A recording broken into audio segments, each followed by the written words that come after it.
Okay. Okay, I'm recording now. You know, like always, if you have any questions, feel free to ask. But your voice audio might be picked up in the stream recording that we're doing. So yeah, if you don't mind that, then feel free to like just ask on the stream. If not, if you prefer not to, you can always ask in the dojo chat, or you can PM me directly. That works too. Yeah. Okay. So so we're gonna start today's lesson right now lah. So today's lesson, right, is on hit mechanics. So it's gonna be a pretty like simple, straightforward one, considering the game's been out for like, you know, about 3 months at this point.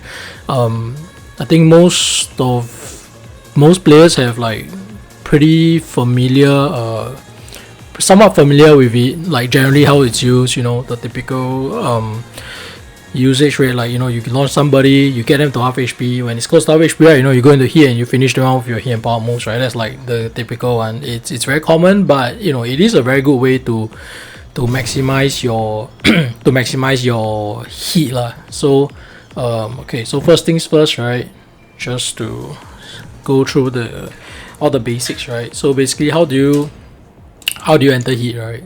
So, you know, there's two ways lah. You either hit burst 2+3, right? Everybody has this. It's like +1 on block, +2 on hit.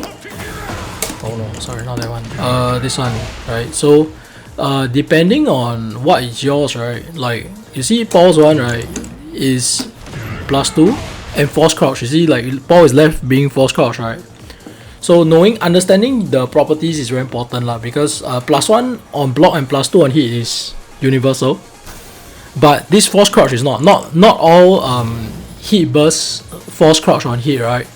So you have to know like what your options are, because for example, right, like against a Paul, especially since I play Paul Masato, right? So against a Paul, right, sorry, let me make my hit like stay there with me the whole time. Oh no, it's not right, like this. Okay, because when you are -2 and force crouch, right, like yes, the -2 is pretty big,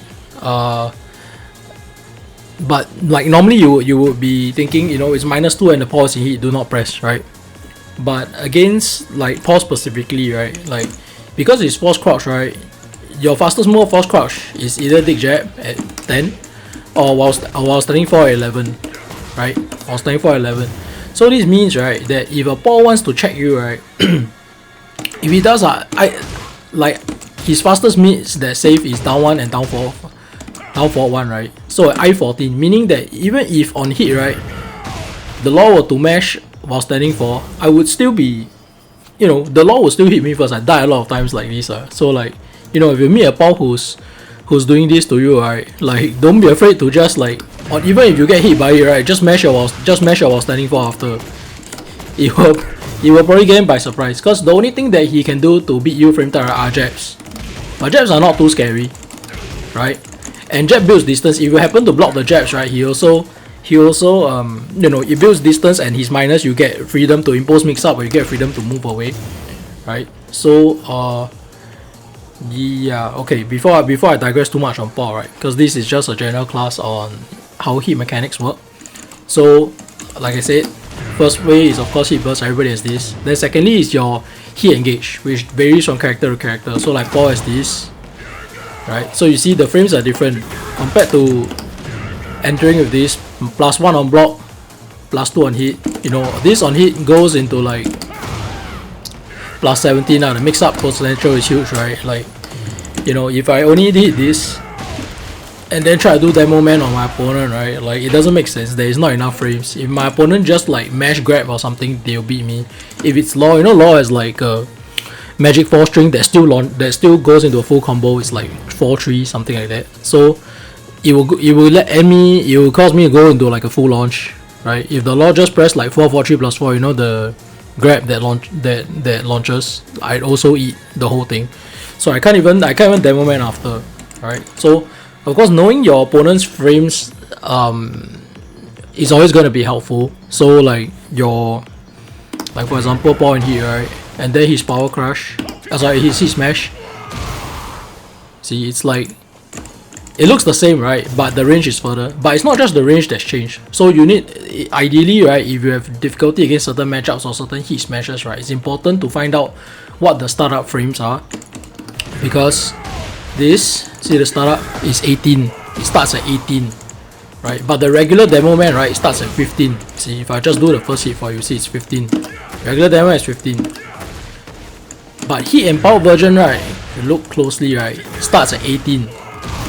So sometimes the moves get buffed, but in some ways they might also get nerfed. So of course this is still a very good hit smash, but what I'm saying is you can use this speed to your advantage, because like if you're ever afraid of pulse hit smash, right, if you're just playing fast with down forward 1-2 jab, generic down 4 while standing 4 and whatnot, right, like the opponent will literally have no time to start it up, because it's I-18, it's a lot slower than the regular demo man at I-15. Yeah, so you can use this to your advantage actually. So yeah, okay. So okay, so there's pros and cons on how you enter hit, how you and your opponent enter hit. So you can use this. And understanding this will help you find out like what kind of opponent, when you notice them, like whether they tend to press their hit burst on neutral like this, or whether they choose to look for enter by moves, right? There's a lot of there's a lot of key differences. So let's start with the hit engage. So hit engage, right, is moves that help you enter hit like this. You know, it goes in, you know, heavy plus, right? So you enter with full bar. You look at the bar. Sorry, look at the bar. You see, the bar is lit up, right? It's at max, and it's slowly running down. It's at max, right? But if I were to do this, right, hit burst, you see, I start a lot less. It's about it's about 1/3 less. So I start at 2/3 of the bar instead of the full bar, right? So if I do this, and then I do that phase, see, it takes up another third, and then I go, and then it's pretty much over. So you can only get 2 hit and power moves if you enter hit with the regular hit burst. But if I enter from like this, like that, see, full bar, right, I get to do it 3 times. See, before the bar is depleted. Wow, I could technically fit in a 4th even.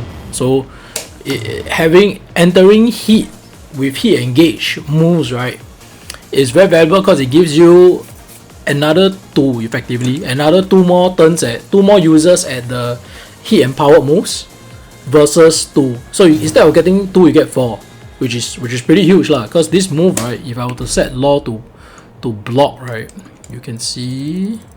Oh no, but I record all this stuff that I want to show y'all. You know, okay, I'll show y'all later, because I don't want to record those again. Okay, but basically the pros are that you enter a full hit bar, right, and on top of that you heal. Okay, I can't show it in the lab because there's no, like, I can't make the opponent hit me and have the damage stay there. But basically, you know, your great health when you get chipped down, you get, like, when you hit them, when you enter hit through a hit engage, right, you heal back. You heal back quite a significant amount of it. So yeah, you can see if I restart again, when I do my hit engage, right, you can see the bar turns green. Even though it's max HP right now, you'll see that the bar turns green for a moment. So that's the healing portion now. See, it turns green for a while. So this is why certain characters, like, they prefer to, whenever their HP are down and they got a lot of grey health, maybe you've done a combo on them and they have like a significant amount of grey health, they tend to do a lot of their hit smashes, their hit engages, so that they can heal back all the HP lah. Because of course the other way is to just do regular attacks, like even on block or on hit, right, you will heal back your grey health too. But you know that one, like, if you hit somebody with your hit engage, right, you know, it heals back a lot of it all in one go. So it's very valuable, and so using it that way can be very helpful before you continue to get hit later on, right, by moves like, especially single hit pokes, right, where there is no grey health portion for it. Like you see, if I'm hitting law, right, with a single hit move like that, you see there's no grey health. But if I'm doing this, blah blah blah, I do combo, you see, like, my combo was 51.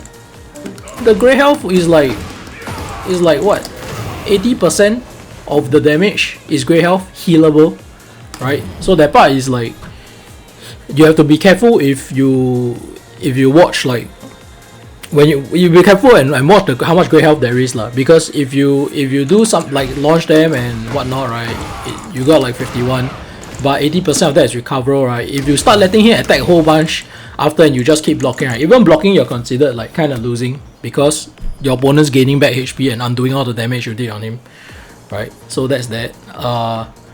So yeah, but of course the downside of entering a hit engage is if your opponent keeps blocking correctly, right, you don't get to enter hit.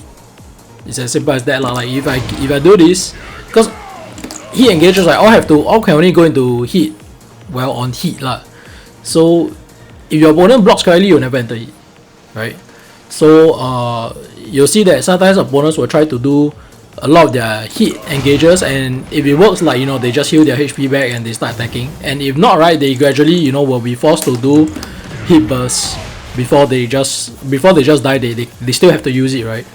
So you can, if you've noticed that your opponent prefers to do hit engages first, right, you can try to work around it by seeing what are the answers to the hit engages and see if you can you know, punish them more for it lah. So a good example would be like Victor's Power Crush. It's a high Power Crush, right, I-15, that also is a hit engager for some reason, pretty overloaded too. And then they do that to you. It's like every time you launch them, you notice they start throwing that out a whole bunch because they want to heal. Yeah, so that is the reason for it. And then same with like your own hit burst, right? Whatever your character is, whatever your hit burst move is, right? Sorry, your hit engage move. Whatever your hit engage move is for a character, right? If you use it too early, right? You see that you spend your hit early and you sort of use the healing portion of it early, you know. So for that reason, right, if you tend to enter hit early, just know that you do give up the healing portion because you can't heal when you're full HP, right? Yeah, so if your key tools for whatever your character is, right, is a hit engager and you feel like you got to use it early, just know the trade-offs for it lah. So like for Paul, right, sometimes if it's early and I haven't lost much HP, right, I will try to do this more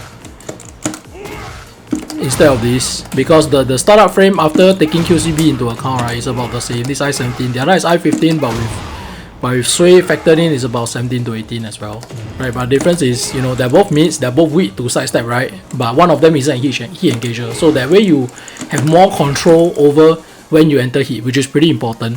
So for your own characters, right, if you have certain key tools that are hit engagers and you want to have more control over when you enter, then it is important to try to find alternatives to those moves if your character has it lah, so that you can enter hit later on when you really need it.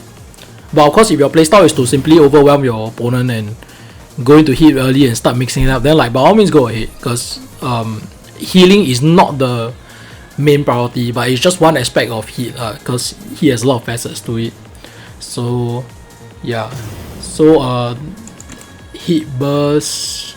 So yeah, these are pros and cons of hit burst and hit engage lah, you know, just to recap. Like this one is only +1 on block, +2 on hit, but you can press it anytime. The good thing about this is you can press it anytime and it armors through your opponents, right? So you can do something like what's a good example? Like you do something like I don't know, like this down forward 2, that's why down forward 4, okay, is like -2 on block, right? So if I go into this and then I immediately mash this, right, like even though it's not frame tight, I will still get back my turn, because even if they press, right, I will armor through them, and if they don't press, then well, I get my +1, right? If they get hit, I get my +2, right? Unless they grab you, then of course you'll get wrecked lah, because you will get counter hit grabbed out of it. But in general, like these are the pros and cons. This one is that you can press anytime, it works as armor, and it works even on block, which is very important. And then the downside is, of course, you know, you see the bar starts at 2/3 instead of the full bar. And then for hit engage, right, you get full bar and you get like a lot heavier plus, right, like +17, you know, you can impose whatever mix up you want, like heavy mix ups like this. But and it also heals, but it needs to hit. All this don't matter, you don't get any of this if your move doesn't hit, right? And as far as I know, there are no low hit engages in the game. Yeah, like if there actually is, like, please correct me if I'm wrong, but so far, right, I don't believe there's any low hit engage. Meaning, right, if your opponent just 10 blocks, right, whether your hit engage is high or mid, right, if they just keep blocking like that, you'll never get a hit engage in, and you will have to be forced to use your regular hit burst with the 2+3 input if you want to enter hit at all lah. Right, so this is another way to defend against your opponents, as well as something they might do against you. So yeah, just keep in mind. Okay, so now we'll talk about what you can do in heat. So on heat, right, okay, for this portion, right, I'll just keep my ball in heat all the way lah. So in heat, right, there's a lot of things that gets opened up to you. Many options. Firstly, all your attacks, right, on block will chip grey health. So I really don't know if I change to offense right now, right, will they remember all the moves that I saved for this lesson? Screw it, let's try it. Okay, because I just need to make him block. Okay, so on heat, right, see, even jabs have chip damage. It's like 1 damage, 3 damage. This is 1 and 3 damage, right? So that's 4 damage. Let me put him to block all. So is for your character on your offense, right, it's important to know what moves deal how much damage. There are certain moves that deal even more chip in heat, which is gonna be your regular chipping moves. Like this, right, is +8. If I was not in heat, right, this will be +6. Okay, let me see. Okay, for ball, right, I mean, for every character there are several moves that chip grey health even outside of heat. So moves like this. This is 6, 6, 6, 7, and this one doesn't. So it's this. I think that's pretty much it. Yeah, so when heat is activated, you know, everything is huge. Like see this deals like 11 damage, 11 chip, you know, and it's -13. But the pushback makes it so that, like, it's technically minus, but it's kind of like Brian's 3+4, where you can't really punish it unless your back is against the wall to reduce the pushback, right? So be careful of these kind of moves, because even on chip, the damage is high. I mean, you've seen, like, you know, characters like Victor, right? They whenever they hit, they jump up, they do the you know, the sword move that hits downwards, and it's like crazy amount of chip damage. You know, you feel like you got hit even when you blocked it correctly. So that's the first property, that all your moves, right, on block all do chip damage, right? So if your opponent continuously, like, blocks, or if you find a way that you can keep continuously attacking your opponent, right, and you force them to defend, right, even defending they lose. So you could play a style where, like, you do like -2 sidestep. If they don't retaliate, continue pressing. If they retaliate and something which you launch them, like, it's even better. You know, plus frames, then sweep, you know, that kind of thing. Links out that stuff, because while your hit is, let me change that just to, because it's going down no matter what, but okay, see, it's going down, right? So okay, I'm not sure why it's still running down right now, but you know, in a real match, right, your hit decay, you see it keeps going down, right? It pauses when you continue to attack. Whenever you're attacking, it pauses. So if you let your opponent stay attacking for a very long time, right, like, you'll see that their hit actually doesn't go down. So defending non-stop is not really the way to deal against heat. Like, at least you can't just be holding back. You gotta be moving or create distance so that the clock can, you see, like, the bar actually runs down instead of them pressing back on you. Because if they press on you, the decay pauses, right? So okay, other options when you're in heat. Let me just turn it back on. Okay, so your hit and power moves, I already showed you one. This, you know, crazy ass move. Well, I only know this. Oh, and down 1-2. The second one also goes into this crazy death fist. So all various characters all will have their own empowered moves. It's important to learn the frames, because, like, you know, if you see Death Fist, right, and you assume it's minus 17 like the regular Death Fist, then you know you're gonna over punish it, and if your punish is punishable, which it probably will, then the ball just gonna get a free punish off you because you didn't know the frames. So it's important to know the frames.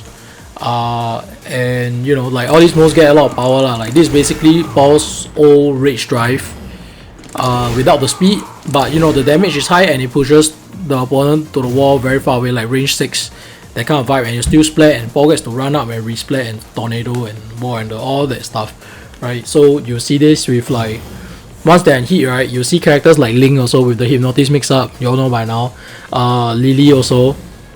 So yeah, all these hit and power moves, yeah, you gotta be careful of them. So when you attack, right, in general, like try to play fast when you're in heat, so the opponent doesn't get to Apare on you.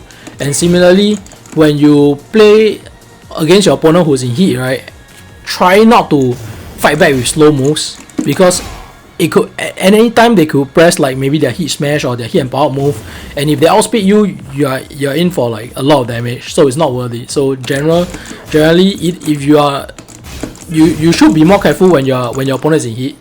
So, but that doesn't mean you don't attack at all. But when you attack, try to play fast. If not, right, then commit to defense. Right, don't recommend like playing normally and doing your slow moves, because that's where you might get clipped lah. Right. So, of course, then the next thing that you can do in heat is obviously the heat smash.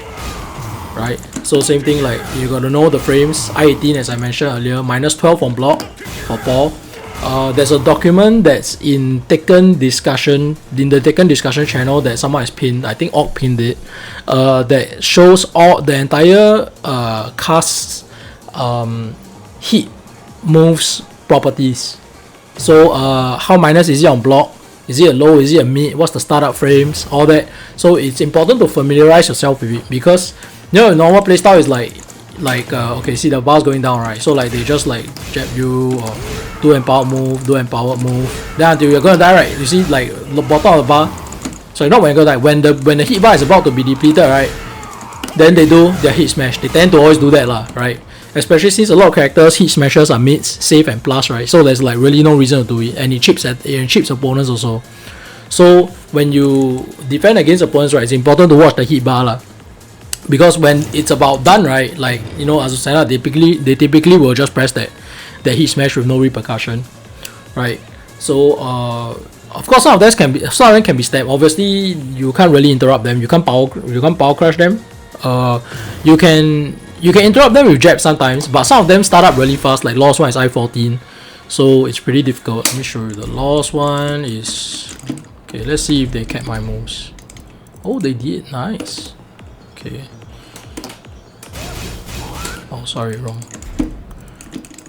This one. Yeah, see, it's like I-14. You can see the start frames. I'll play again. Yeah, 14. I-14 startup. Right. But this doesn't mean that you have to suck it up lah, right? Because this +1, right, basically mimics the hit burst, right?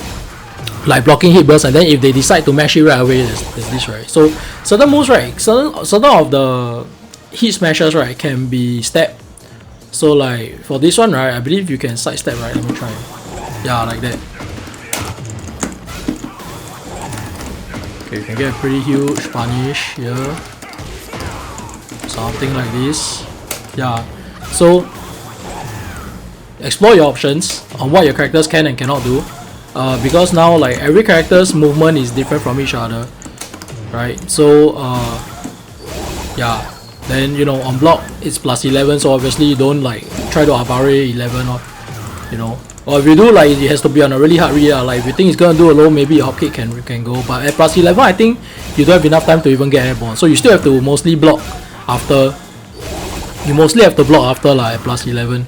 So it's important to find out which moves are plus. Like for example, June's hit smash is -6, I believe, somewhere between -4 to -6. So you can actually take your turn after. So it's important to know, cannot just like assume that all of them are plus and heavy plus. Some of them are very low plus, some are heavy plus, some are actually minus. So it's important to know. Like Lee's back turn one is from back turn she has a hit smash. That's like a 3 hit string, and then it's -8, I believe. So you can definitely take your turn after. Yeah. So Yeah, or the last thing that you can do in Heat, we've covered tripping great health on all your attacks, covered Heat and power moves like this, right? And Heat Smash. And the last thing is Heat Dash. So, like that, hold forward, you get a dash. If your opponent is blocking, right? If your opponent is blocking, it's +5. This is generic. This is generic. So every character's heat dash, right, which comes out of a heat engage, like I can do with this. Like my heat engage is this, right? So I can do this and hold back. Hold forward. Sorry, QCB2 into hold forward. It also goes into +5. Doesn't matter which move. Okay, this one's the most redundant because you can see normally it's +5, right? But this is also one with heat engages. So I press this into +5. It's like lol. It's still +5. So that's this is kind of whack. But there is still pushing. So stage positioning wise, right, it's important to use it. It might not seem very significant because I picked Yakushima in the background, right? But usually stages tend to be smaller. So you know, sometimes heat dash is valuable because it chips. Look at the chip damage. That's crazy. 19 damage on heat dash. Also the heat dash, right? The chip damage is different. You see, the chip here is 11, right? On my death piece. If I hit dash, right, it's 21, which is crazy. That's more damage than my 1-2 jab, eh? So, of course, after that your heat ends lah. So, you know, you have to use it wisely lah. But of course, if you think it's a good time to use, then don't always play in a predictable way where only towards the end of your hit bar then you use your either hit dash or hit smash, right? Because then it can become predictable. But that's more in the long set. If you're playing online, playing first to 2 in rank, then like, you know, just play your optimal way because your opponent won't know your tendencies yet. Although this is the most common way to use heat lah. So, you know, if you want to buck the trend and use it earlier than before, like, you know, the final 1/3, right? Like, go for it, you know. Okay, so these are the options in heat. So yeah. Just also this is keep in mind about this, like heat dash options chip even more. So when your opponent is like, you know, about to die, right? Let's say I'm fighting this Law and Law has like maybe 35 HP left, right? So even though I don't think he'll duck this time, even though I don't think he might duck, I could do this and then into a hard mix up, and anything that I do, right, will kill him already, right? So you are actually in the kill zone at that point, and it's important to know how much chip your moves do in on regular block and on heat dash, so that you know, like, if you can bring them to within one interaction, mix up will kill them, right? Then you should go for it because you have to end decisively before they start don't give them a chance to make comebacks on you lah, basically, you know. So yeah, there's these options. Oh, also one last thing about heat dash. At the wall, right, the frames are different. Let me restart the wall. Okay, the wall, right, should I show that regular heat dash is +5 on block, right, in open neutral. See, at the wall, right, once you can see him slump, right, you see it's +18. So another thing of value, and that's why, like, in one of my previous lessons I talked about being aware of stage positioning is very important. It's because of things like this as well. Yeah, see, any hit engage I do, as long as his back against the wall is now +18 instead of +5, which is huge because it definitely gives me a hardcore mix up on demo man and that face or top kick or whatnot, right? Hardcore mix up. There's no way he can, absolutely no way he can interrupt. He probably can't even press rage out at that point.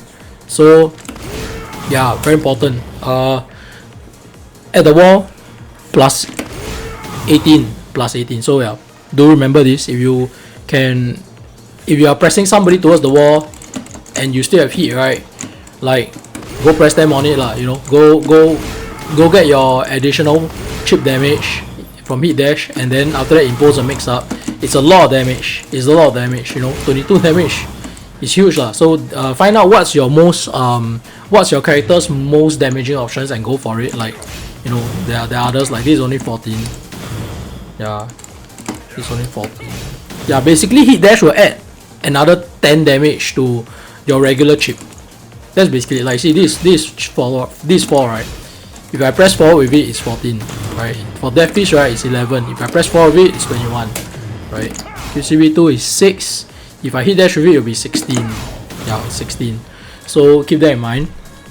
but of course it will spend the rest of your hit lah. So how you use it is up to you. An optimal way that maximizes everything would be, you know, doing a mixture of regular high pokes, doing hit and power moves and all that. Poke, you know, then when it's like close to the finish, right, then, you know, either do a hit dash move or do your hit smash. Usually that's like the most efficient, not to say most efficient way, the way of using hit that maximizes everything in the bar, right? But there's a, how to say, there's something we say for like, if it's too obvious, everyone just blocks, right? Then, like, you know, you're not gonna get anywhere. So you can try to buck the trend and like use your hit smash earlier, where, because it's in the middle where that their opponent might abare you. So you can, if you notice that he likes to abare you and attack you, cause he knows that you won't use your hit smash or hit dash until towards the very end of your bar, then you'll use it, right? Then he will take advantage and try to attack you in the middle, because he has no need to fear of he has no need to be worried about the hit smash or hit dash until the hit bar is further along the line, man.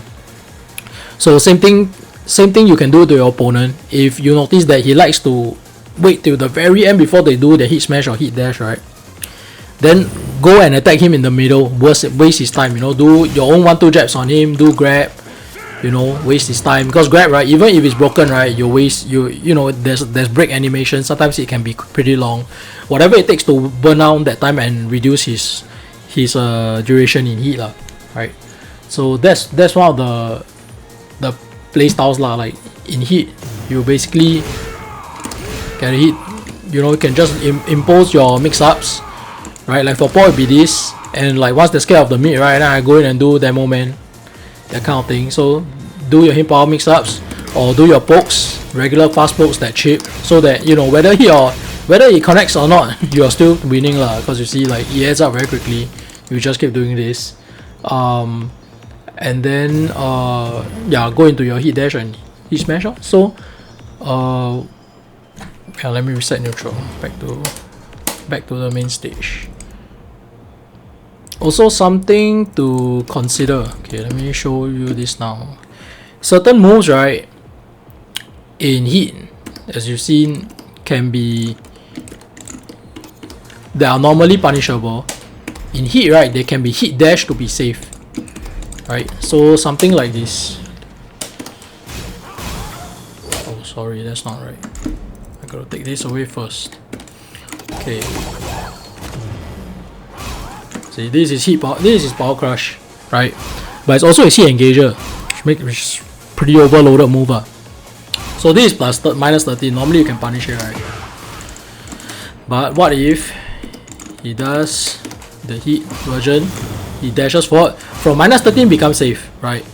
So you might think, like, I know some of y'all might not be aware of this, and you might think like, oh shit, you know, I better block just in case. But it's okay, you can just buffer your punish. If he hit dashes, right, your punish will not come out. So I show you what I mean. I now you see I turn on both, and I will try to punish it.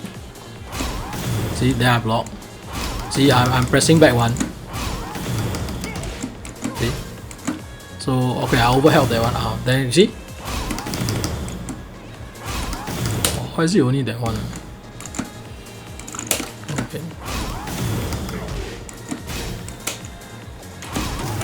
See, you can punish. See, you can punish.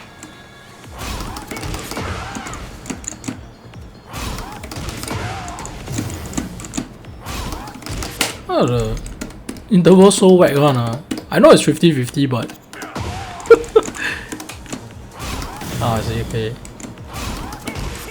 Okay, punished.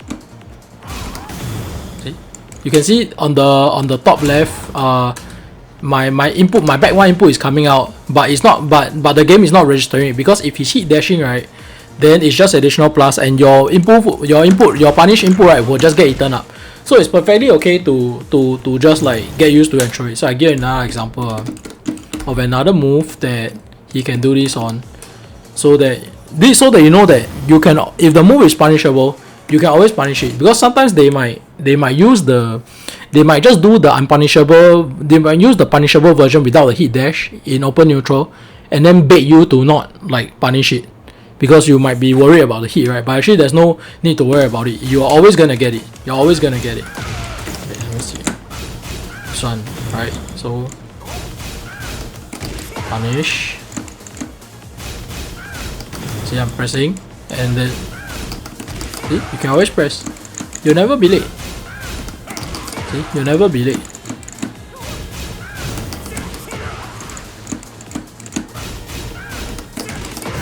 You just press the punishment timing like you normally would. You see, you don't overpress, of course, because like once you see the dash, then like you stop and it's okay. You will not register. You will not like accidentally mash into +5. It will never happen. It's easy. I recommend you're gonna lap this though. Like you'll probably get it down in like a minute or two. It's very lenient. Once you see him dash, right, you stop your whatever input you're buffering for the punish, and it will not come out. Yeah. So this is important. Don't let them get away with punishable strings, even in hit. Just punish it. You can still punish it. Okay, so that's that. Okay, let me see what I want to test here. So you know, hit and power moves. Normal launcher now, -8 only, and push back. So pretty gay, right? So, but it's not the end of the world. You don't have to just stand back and take it. Like, you know, if you're in range 0, you can try to step it, I believe. Let me see. I think step to the left. I think walk to left. It's not easy, but you can walk to left. Yeah, I see you can walk to left. And launch. Okay, you gotta be a bit quick with it. Right. To the right cannot. I tried. I was testing earlier, to the right cannot. Oh shit, to the right can even. Okay, but it seems like. Okay, our success rate for me earlier was like 0. So yeah, I recommend left. But again, ideally you test it with your own character, because some characters in this game, right, the left and right side steps, right, are not equal. You know, some characters have better side step left, some characters have better side step right. So yeah, something to keep in mind. Let me see. What else? So more hit burst.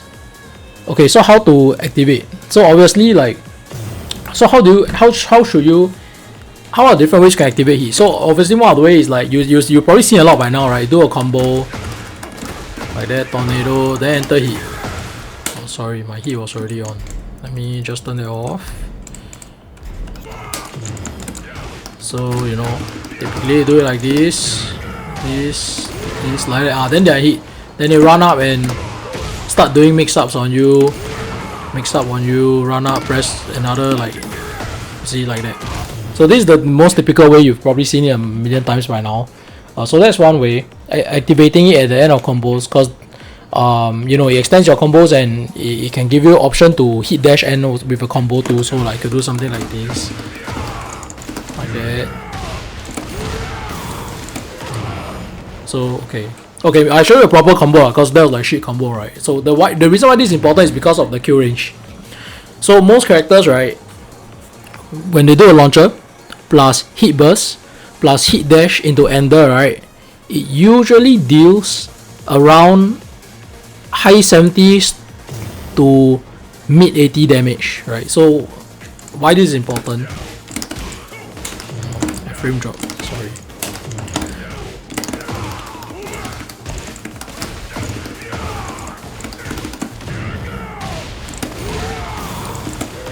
See, 89. Okay, pause 1 is a bit higher than usual.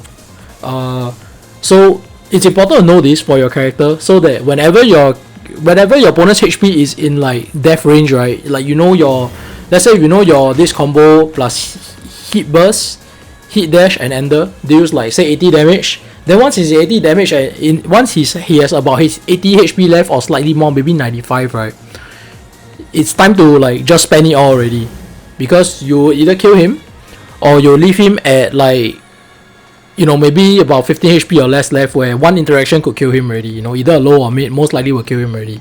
So this is important because it helps you end decisively. Because if you don't, right, let's say you assume that, let's assume that this person has 90 HP left, right?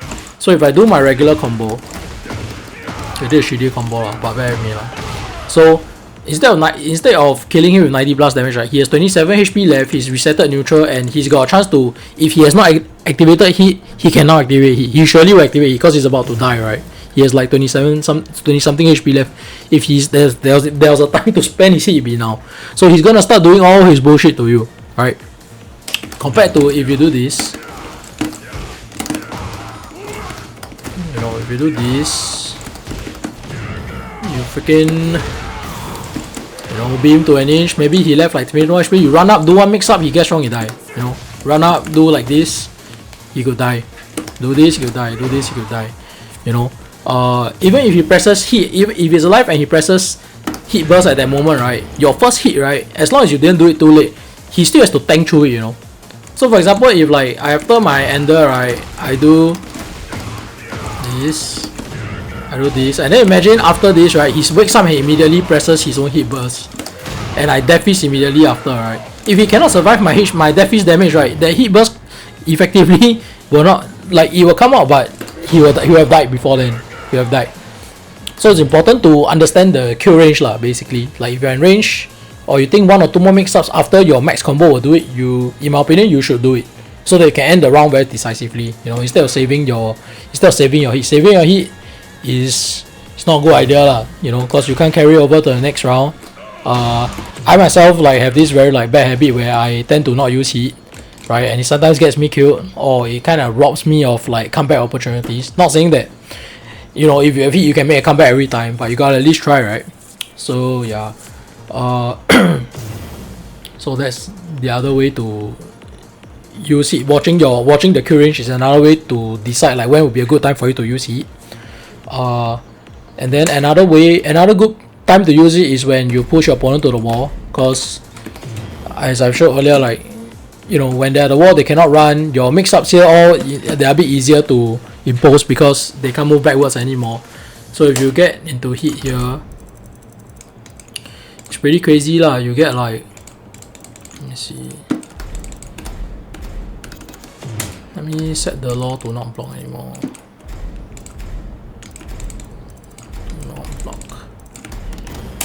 Okay, so it's not blocking him out. So you know, here the mix up is crazy. Once I get here, like, you know, I can do the man, he can't back dash me anymore. Normally in open neutral, right, how you sort of like get your mind off blocking against defending pulse demo man is that you just keep back dashing.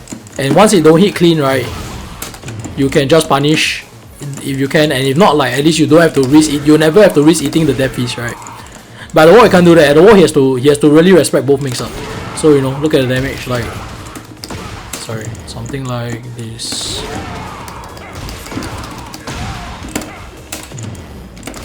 Okay. Sorry. Okay. Right, 1, 2, shoulder. See, 102 damage. It's crazy, yeah. So for that reason, right, like, you know, various characters all have their version of this.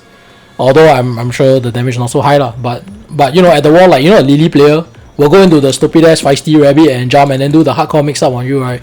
Same with Link at the wall, going into hypnotis mix up, it's the same thing lah.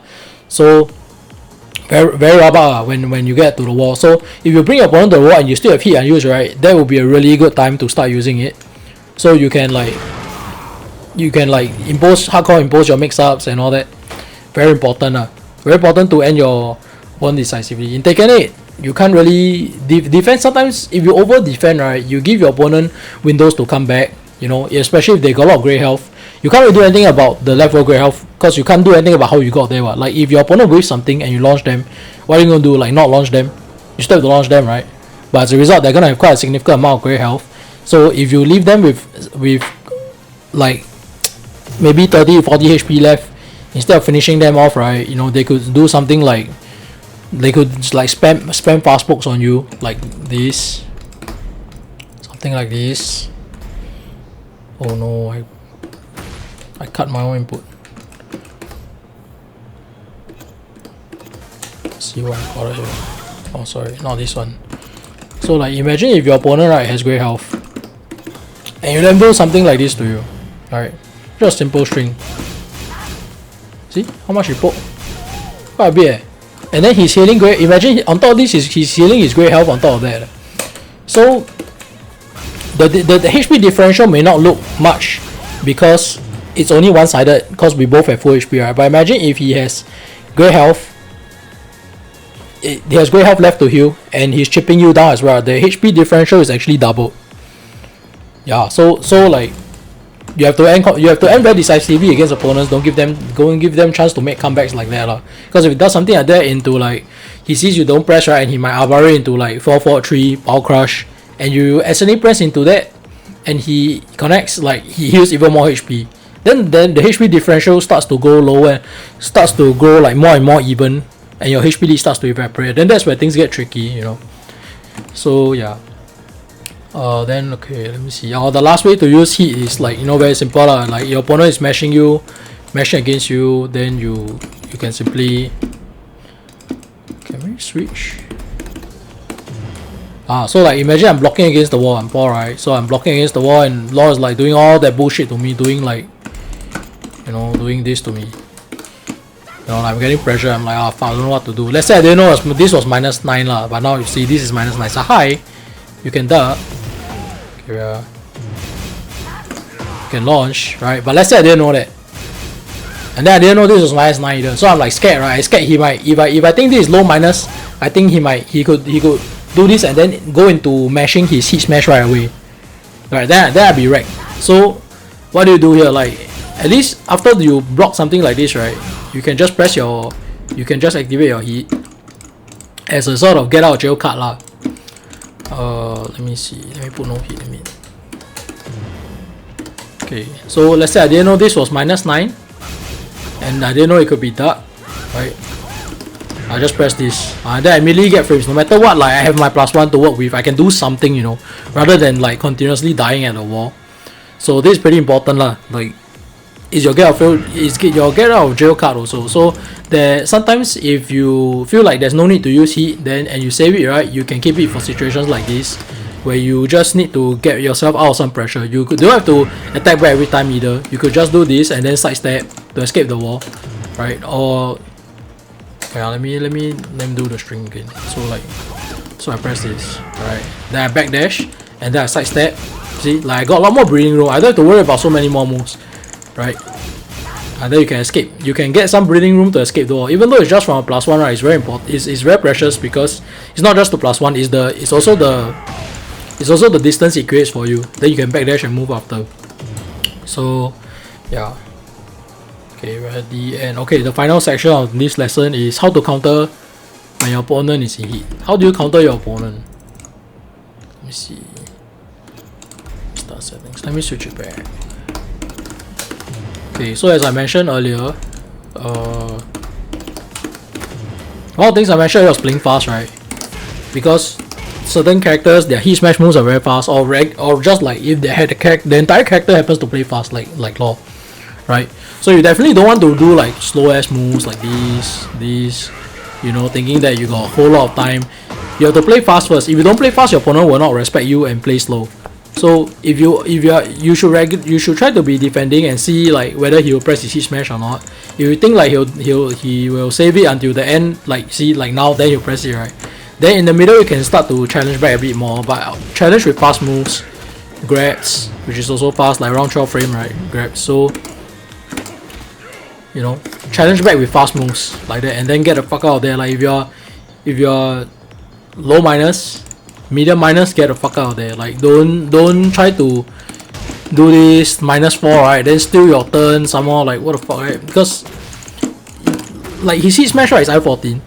You do this, right, and you dig jab, right, you just straight up lose to him, right? I believe. So you like don't get greedy with Abare when your opponent is in heat. That's what I'm trying to say. Don't get greedy with your Abare. Like if you got window to press, you press. When got no window to press, right, you back off and create distance so that he has to chase you. He has to spend time chasing you, and that time will cause his hit bar to deplete more and more, right? So that even when you are not hitting him, you are still sort of winning in this sense because you are depleting his resource. So it's important to think about the game like that. Like be committed to when you want to attack and when you want to defend. Don't be greedy about it, because in heat is where a lot of people get their damage done. So don't let that happen to you lah, right? So you know, on the flip side, when you are the one who's in heat, also try to play fast so you don't get Abare. Like if some players, right, when they feel like everything's going against them, they might just YOLO with like a hop kick or down 4-2 or backswing blow or some shit, right? So all those things have a higher chance of hitting you if you do slow moves, thinking like, oh, this guy might be like so scared of me, right? He's just not gonna press anything forever. You know, it will not happen forever. Sometimes they'll like power crush. Also, sometimes they'll power crush you. So like, also best to play frame tight until you've made him play slow by showing that you play frame tight. Then you can start doing slow moves later on, right? Because the conditioning works in that progression.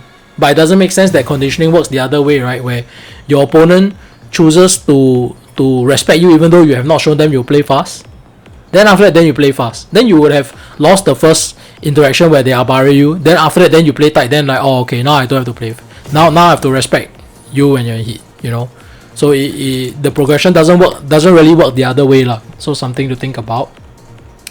So yeah, so basically keeping your distance, throws, fast attacks, and watching the hit bar go down, right? So when the hit bar is going down, like I said, people tend to use their hit dash, move, or tend to use their hit smash.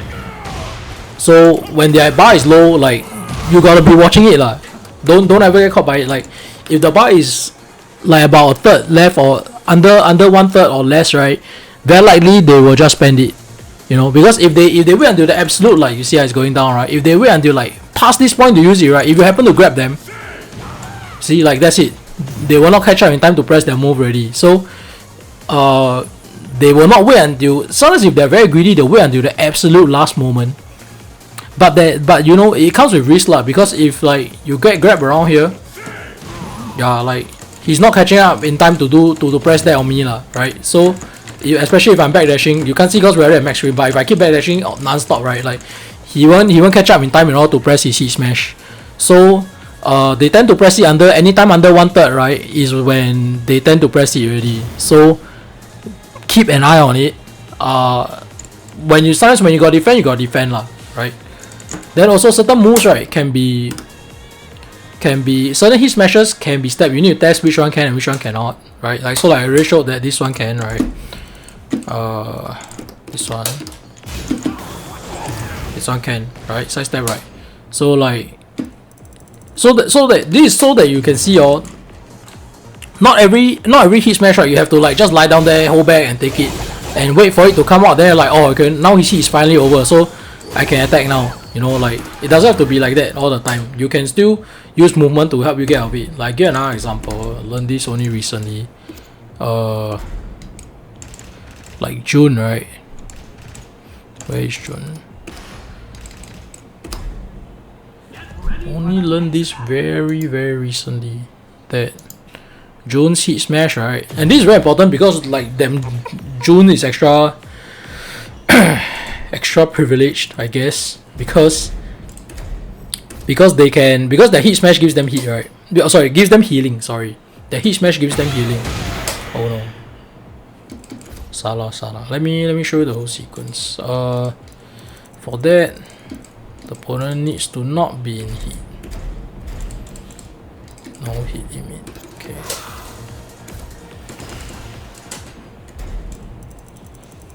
Just another example of how you can use movement to beat it, and it's not like you don't always have to wait to block it, you know. Like, see, they immediately press this on you, alright. Okay, I believe you can sidestep, right? My friend showed me recently, right? So this is +1, I'm -1, right?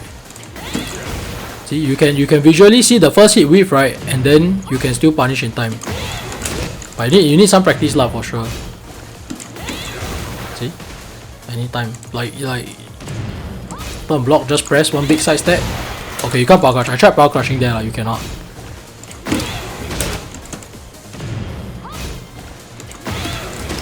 Let me try if I can hit smash it back. Oh, that's pretty funny. Okay, you can hit smash, you can hit burst it back. You can hit burst it back, you can punish it regularly. You cannot power crush it. But if you got hits, you've got rage, right? You can just press it also lah.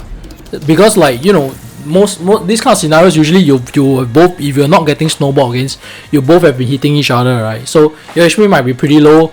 By the time she's like near to the end of a hit bar, she might have chipped you a whole bunch, attacked you a whole bunch, and you might be in hit already. So you can do like this. Sorry, I have not practiced this before. You can just press like this. Once you see the first hit with, you just go for a rage art. Now that's possible too. But all these starts with movement, starts with knowing where you can step and then executing it correctly. Then you can do something like this rather than, you know, imagine if like the June has a whole bunch of great health here, and if you let her press this on you, right, even if it's not hitting you, let's say you block it, even if that happens, right, she's going to heal a whole bunch, you know. So that can be very overwhelmingly, like, how to say, like you've all been hitting each other. Let's say you're about evenly skilled, right? Y'all probably got each other to around the same HP, and then with this, right, even though you blocked it correctly, right, she suddenly healed and she got higher HP than you. Then it changes the dynamic of the match. Suddenly, like if she decides to KBD after that, right? Okay, I'm gonna stop her from doing that. Stop doing that. Okay, so imagine if she does that after her hit smash, right? You block it. She gets like, you know, maybe 20-30 HP more than you now, and she starts to backdash on you. Then now you're being forced to go in even though you were similar HP before that. So even if it gets blocked, she wins. Get hit, she wins. So try not to let her have this kind of give over this kind of advantage to your opponent lah. So labbing where you can step is very important. To see if certain hit smashes can be stepped or not is very important. But yeah, obviously it needs practice. Yeah, like this. Yeah, if not you just launch regularly and make them eat shit. I would say the combo damage isn't even the greatest part, although it's pretty sweet, right? But the more important part is that you're not letting her heal. They're not letting her heal back again. So yeah. Okay, this is pretty much the end of the lesson. Yeah, this is pretty much the end of the lesson. But before we go, right, maybe I'll just, for the heck of it, just test on another character's hit smash. The gayest one. King. I don't know if it works, but I'm interested to find out. Let me see. King's hit smash, I think I-18. So I think there's a chance.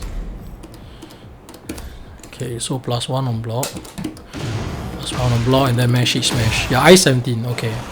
Let's see if there's anything that can be done.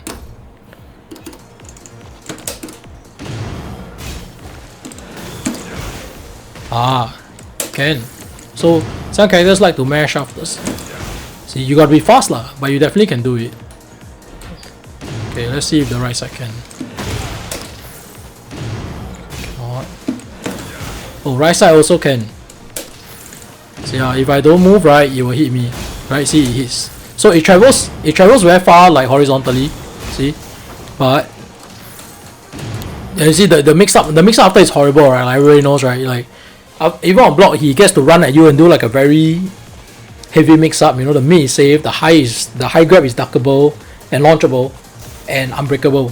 So pretty shit position to be in. So if you can make them with, it'd be good, right? So like he just goes to the side. I mean, you don't even have to launch them, don't have to be greedy with it, because at this point, like stopping them, preventing from getting to the mix up situation is more important than maximizing your damage. So like if you're not confident of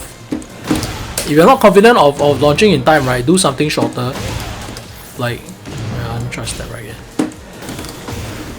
Okay, sorry, that's a bad example because I got sidestep one. I can just 1-2 jab it. You just jab it, like just make sure you secure the escape first. Yeah, make sure you secure the escape first. Because there's still the second hit, and the second hit is a mid. Right. Okay, let's see if I can sidewalk it. Oh god. Okay, see, this is why it needs to. You can sidewalk and go behind him and do a buttload of damage. God. Okay, but the start timing needs to be correct lah.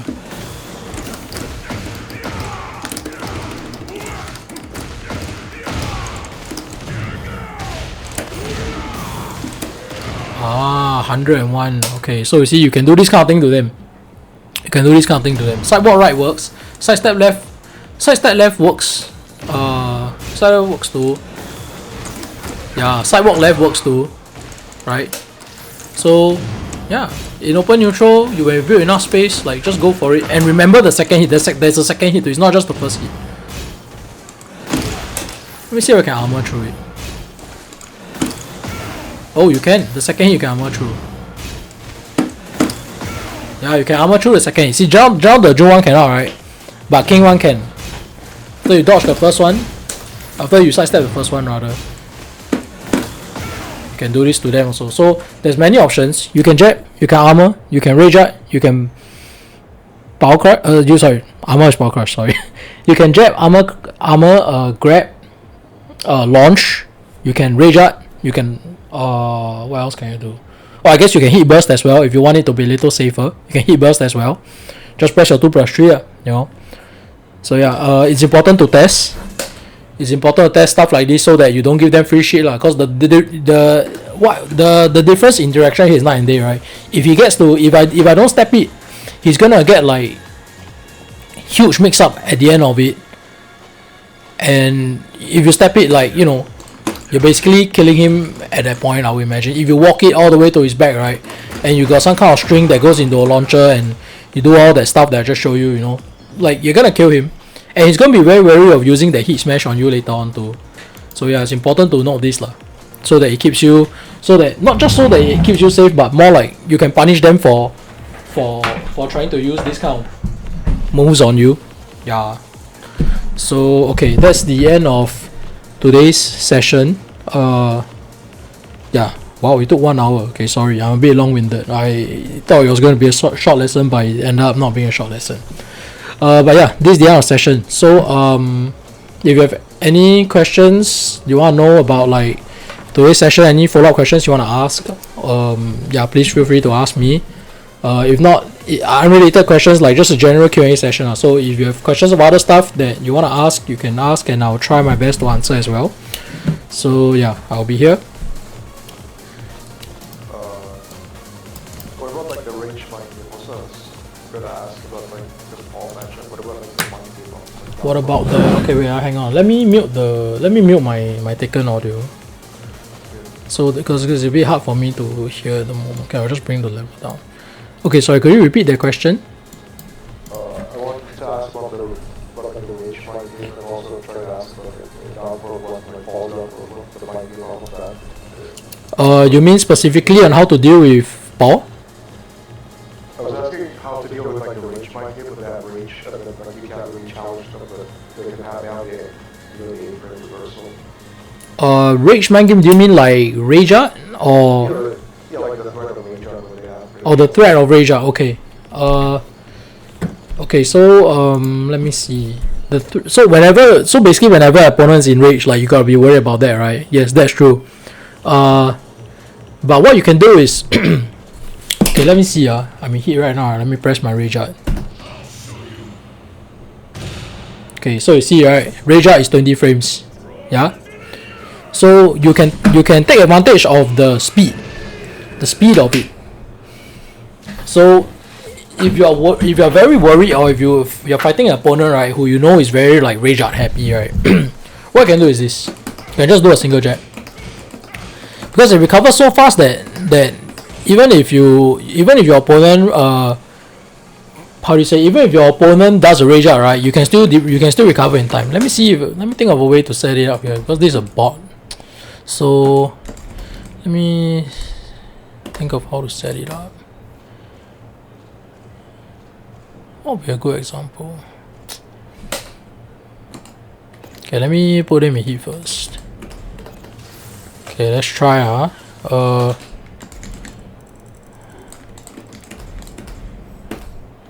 Okay, so let's say I jab into heat. Oh, sorry.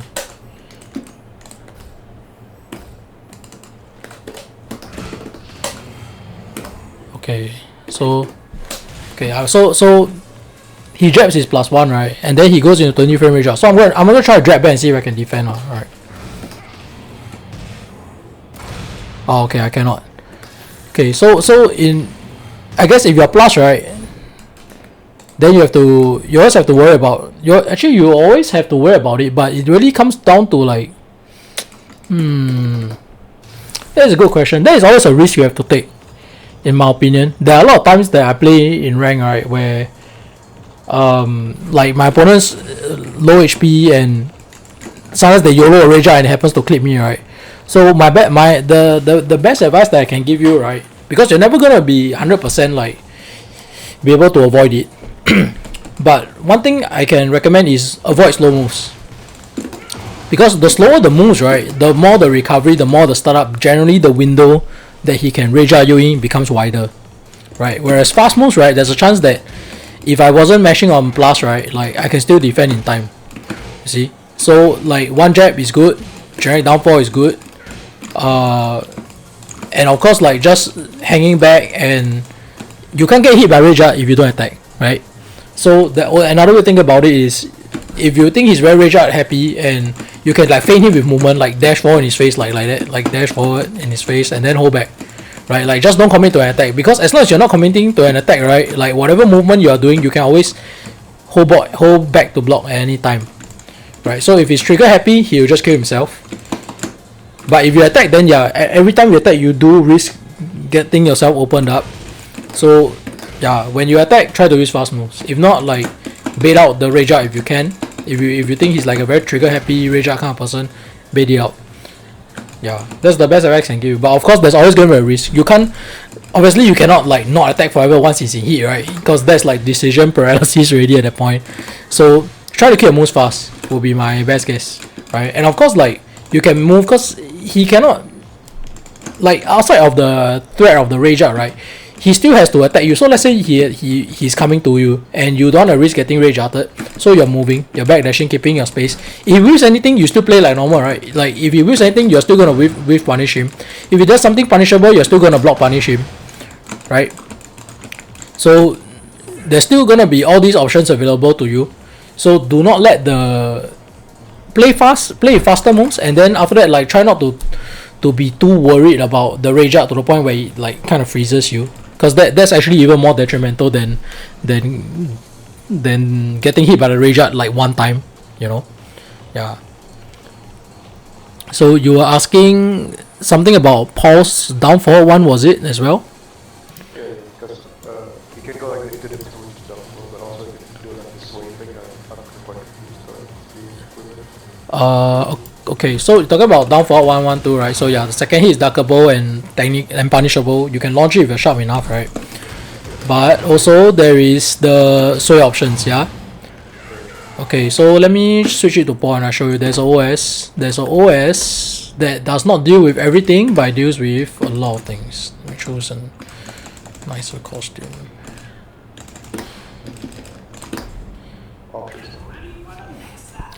So this Ultra Snack has been around since Tekken 7. So yeah, let me show you. Okay, first, right, these are the sway options. There's a few. Okay, so there's one, sway 2. Now I sway 1. You will need to drill this. Sorry, let me record that again. Sway 1, sway 2, sway 1. This is gonna be sway 3.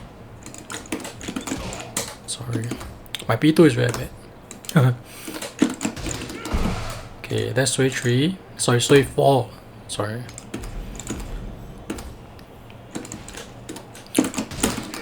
This sway 1 plus 2. And the last one is sway 3. You know what? Yeah, it won't matter. Okay, so the OS is this.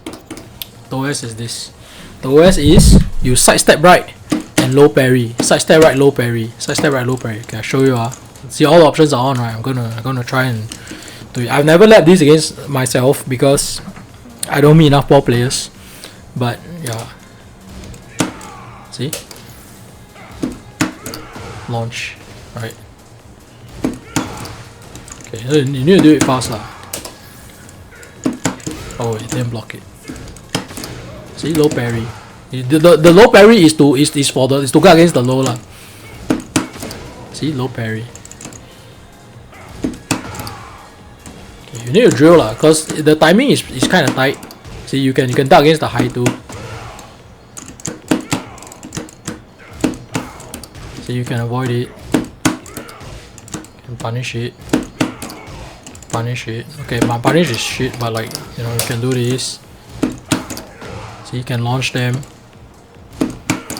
Launch them. See?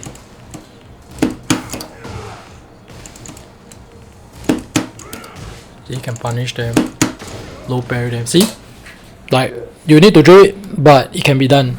I mean, you can see it can be. I have not practiced this, and you can see like within just like 1 or 2 minutes, like it's getting more and more consistent. So you can do this to pause. If they keep doing sway options like that, right? Like it's suicide lah. So yeah. However, right, there's things that they can do. Doing down forward 1, I see this down forward 1 is sway, right? If I do down forward sway into down forward 1, it will track. But you know, what is this? Like 12 damage? 12 damage. So risking getting hit by a 12 damage mid for a launch on them, I think is pretty reasonable, yeah? Like you know, you probably get to deal half HP to them at that point. And then of course, if they're doing this, then they're not doing the power moves that you're so afraid of, right? Because I think what you generally be afraid of is if you hold back to block, like this is minus, so that's okay. This is neutral, force crouch, so that's also okay. Well, let me just make the guy block.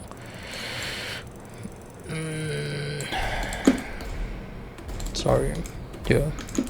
Okay, block. Okay, so what you'll be worried about is basically this into this, because it's +1, so now you have frame disadvantage, right? And then on top of that is chip damage also, yeah? It's chip damage also. And then this also chip damage. Right, so these two is like, even if you block it, you're technically safe, but it's kind of minus. You block this into this, it's okay, you're -9, you can take your turn. So this you're not worried about. But it's basically that, and the Soy 1 + 2, right, is -14. You can probably get a big punish depending on your character. And then the annoying thing, it will be the low, right? So that you cannot if you try to jab back, right, you will get hit by it. So if you jab back, right, let me go back to the defense, right? I'll show you. If you jab back, right, you beat almost everything except the low, because the low will crush your jabs. And the Soy 1 + 2 might crush your jabs too, because he like kind of shrinks back a little. So I'm going to play and I'm going to try. See? Jab, you can jab back. Okay, now I'm going to go through one by one instead of leaving up to chance. Okay, this is Soy 2. See, it beats it. Okay, Soy 2 is beaten. This is Soy 1 + 2 is beaten. Right, okay.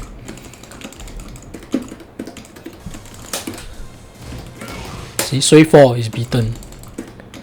This is Soy 1 + 2. I see it crushes. So you will lose to that. Big time, you'll lose to that in a very heavy way, right? And you gotta be worried about the low too. Like this. See, counter hit launch.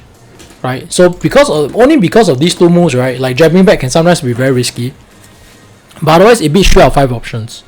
So if your opponent isn't wrapping these two options, and I think going into Soy 1 + 2 is very uncommon for Paul, unless you show them the first time that you're gonna jab, then it's very uncommon that they try that, because it's punishable on block. They rather be safe, right?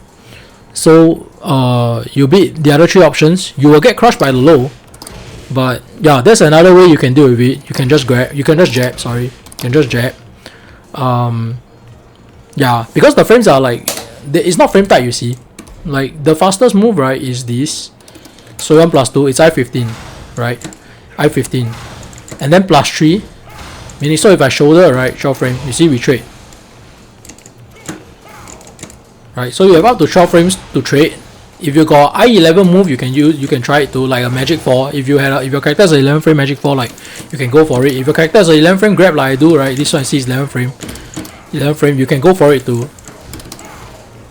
Let me try just for my own knowledge, see if what will it not be. Like obviously, okay, let's see this one.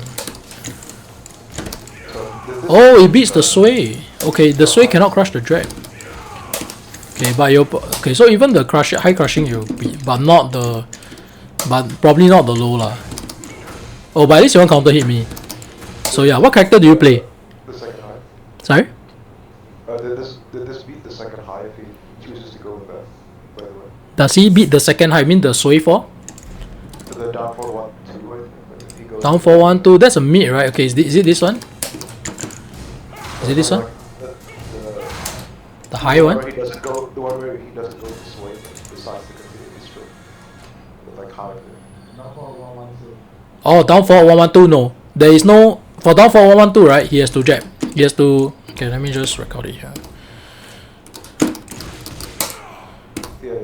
Okay, so this one, right? No, there's no OS to it. Like this one you have to duck. You can't step. You can't. You see, if I try to do the side step, right? Low parry, right? And I get hit by this, and then demo man follow up, right? So sorry, death fist follow up. So I can try to jab. I also cannot. See, I'm pressing jab. You can see my command history. I'm pressing jab. See, I can't jab. I can. I don't know. Side step. I tried my side step shoulder. See, I tried this. Also cannot. Right. I tried grab. Also cannot. I tried dig jab. You see, I'm doing dig jab now. I do dig jab now. Also cannot. So this is one of the hard read ones. Like you have to interrupt it. But if you don't want to interrupt it, if you find it's difficult in a real match or maybe it's laggy or whatever, right? It's okay not interrupt it. Just block it and just block it all. You're -9. Impose your mix up with confidence because it's -9, right? So impose your mix up with confidence after. That's also okay. Because the worst thing you want to do is like it's laggy or maybe you haven't practiced it enough yet, right? And you get clipped by the second one because you ducked it but you were late on the whiff punish, on the duck punish. And the third hit hits you anyway, you eat on death fist and it's like, you know, it's all for nothing lah. So much damage, right? So yeah, there's no OS between the sway options itself can be OS, but this you cannot OS it together with this. Doesn't work like that. You have to hard read it. You have to hard read it. Yeah, so that is the sort of downside to trying to guess between these lah. So yeah. I don't know if it's possible to react to the sway and then sidestep. I think it might be too late. Let me try. I'm gonna just turn them all at once, right? Sorry.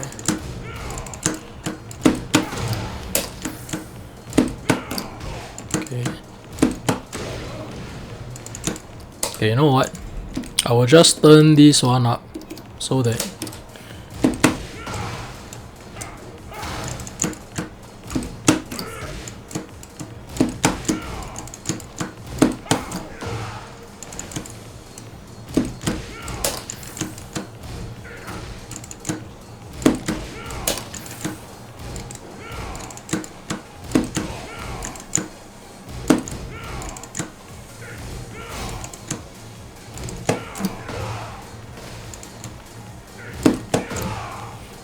I think it's a bit hard. Not all the options can still be reacted to and still sidestep, I would imagine. But I don't know. If your reaction is better than mine, right? Which it probably is. You might want to give it a try. But I don't think I can do it. But the idea is that you react if you see the sway, then you sidestep right, low parry. If you don't see the sway, then you just like assume that the subsequent hits are coming. Yeah. So I think, yeah, I have not met somebody who could guess it right every single time lah. Even in a long set, I've never met someone who could defend against this perfectly every time before. Hell, most people don't even know the sidestep right low parry option. Yeah, but yeah, something to keep in mind. Is it rewarding if he goes to a down for 1-1 and he doesn't finish it in 2? Let me see. Or would you not want to do that? You could mental. It's rewarding only in the sense of like mental plus. So like, yeah, let me send him to block. So, if only the 2 flaps, does it also give you a death? Yeah, it will. Oh, It will. As long as the last hit lands, it will get me the death fist. So, the benefit of doing this is your opponent has to respect the last hit, obviously, right? Since the last hit is safe and whatnot. So, oh yeah, I think you might be able to parry. Let me see if I can get him to do that. Does your character have a parry? Yeah. Okay, let me try. Okay, fuck it. You know what? Maybe it was a Yoshi that flashed me, and that's like on another level. But yeah. Power crushing on when the last hit? Let me try, huh?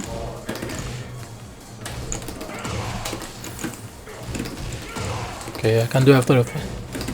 Okay, also cannot. Last hit, last hit I try sidestep shoulder. Oh, sorry, that's just me. Cannot. I tried my sidestep shoulder. I tried my power crush. Also, both cannot. Let me try hit burst. Oh, you can see the animation. The smoke is coming out, but it doesn't have enough time, right? Yeah, it doesn't have enough time. So yeah, okay, but back to what you asked about about leaving it on the second hit, right? Is that it's only -5 and it's mental plus, so he can still kind of afford to still try and move after. He can try and abari after, because by the time the opponent realizes the second hit isn't coming out, neutral has been resetted. Yeah, but I will say this, right? There's also higher risk to Paul, because if he just does this, right, the window to launch punish is higher. The window is bigger to punish compared to do this, right? If you punish late, then you get hit, right? There's no threat. If the Paul just leaves it at this, right, there's no threat of being late. So if Paul keeps doing this on people, right, like it's kind of bozo move lah. You know, at that point you must not finish it, because there's no other mixed up. There's no reason for the Paul not to finish it, in my opinion, because you already, like, you rather get the pushback. Sure, it's -9, but you get some pushback. It's better than being range 0 -5 in some cases, in my opinion. And you make sure your opponent either has to be sharp on it. There's a chance that it might hit, and you can get your death fist. So really, not much reason to do that, unless at the wall. Like at the wall, right? Let me see. If I push them to the wall, sometimes I might do this, and then I loop it, and then the third time I finish the string. You know, just to cheese the opponent, but it's really a cheesy kind of thing. So yeah, but in general, especially in the open neutral, is better. I think it's better to finish it. Yeah. That's very helpful. Why is Paul considered low tier? From what I've seen from people talking about. Why is Paul considered low tier? I don't think Paul's low tier. Paul's pretty strong.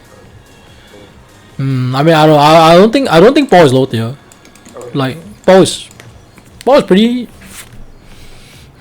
I'll say the one way I could see, like, the rationale might be that, you know, it doesn't get a lot of like flashy plus frames to continuously pressure somebody, like, I don't know, like Lars, like Law, right? But you know, he has other strengths to compensate for it, but it does come with like having more like experience and matchup knowledge to really like take full advantage of it. But obviously they might be thinking that matchup knowledge is, you can have matchup knowledge on any character, right? Matchup knowledge is not exclusive to Paul. So you could technically, whatever Paul's answering the opponents with like his movement and backdash and all that, right? Technically, a lot of other characters could do it too.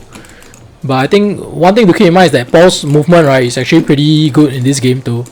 And you know, the same can't be said for a lot of other characters. Like I've heard that Brian's movement is kind of bad. King's backdash apparently is kind of bad too. That kind of stuff. So other characters, like the sidestep right option that I showed you, they might not be able to do it.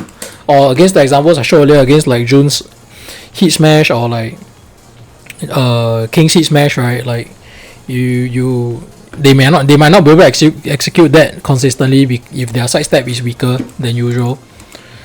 But in general, like Paul has a lot of damage. He can be played pretty safe. His block punishment is good. His whiff punishment is now very decent with this move. Let me show an example. Okay, let's say just something like this. It's just a mid check, right? So I'm gonna go back to the open neutral. Okay, about here. See? Launch punish.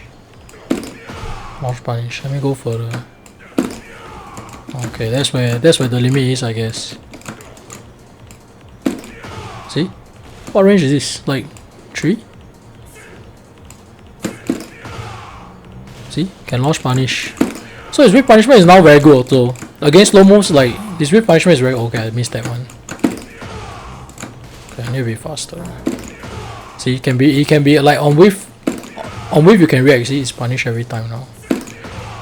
Yeah, so like he didn't used to have this before. So in that regard, right, he's stronger. In this regard, he's stronger than Tekken 7. Previously for long range punish, right, he only had to do this, which is very difficult to nail it correctly every time because it's a 4-4 input. Death Fist too, but you know, if you are late on your Death Fist or you whiff just barely in front of them because you want to be fast, right, then you're gonna get wrecked. But what this move does, right, this QCB 1+2, is that it locks in your reward at a launch, and it sort of limits your potential like downside with it being -14 on block. With it being -14 on block, you know, the downside is limited. Instead of you whiffing, right? Instead of you goofing up your 4-4-1+2, like it's just -14. Now if your opponent has a strong -14 14 frame punish, obviously you live with it. And if the opponent has a super strong one, like let's say Paul can back 3, right, then maybe you don't go too crazy with that move, I guess. Yeah. But I don't think Paul is low tier. I think Paul is not low tier. It's just that there's a lot of knowledge checks. Paul doesn't have too many knowledge checks compared to a lot of other characters, but What do you think? yeah. What do you think a tier he belongs to? If you were to. Currently, I think he. I don't know. Top 10? Top 10? I don't know. When I play him nowadays, like as I learn more about the character, I feel like he's very strong. Oh yeah.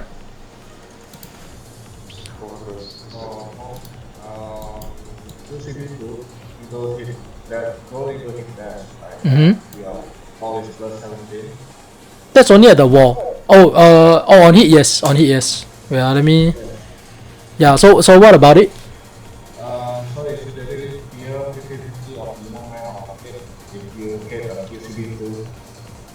Is it a pure 50-50? Yes. Because it's too difficult to. Yeah. Let me make the ball do it to me.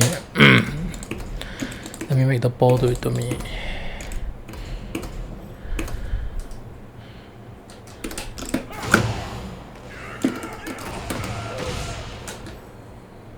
Sorry, I did that wrong. Let me do that again.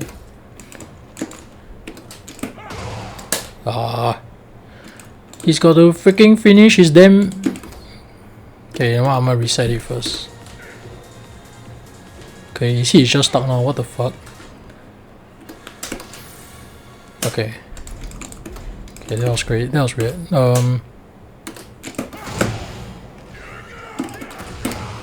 Okay, so this is the mix-up, right? Versus, like, say he does a hop kick lah.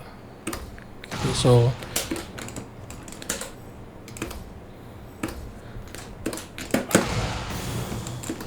fuck. Sorry, my bad. Man, I'm really bad on P2. So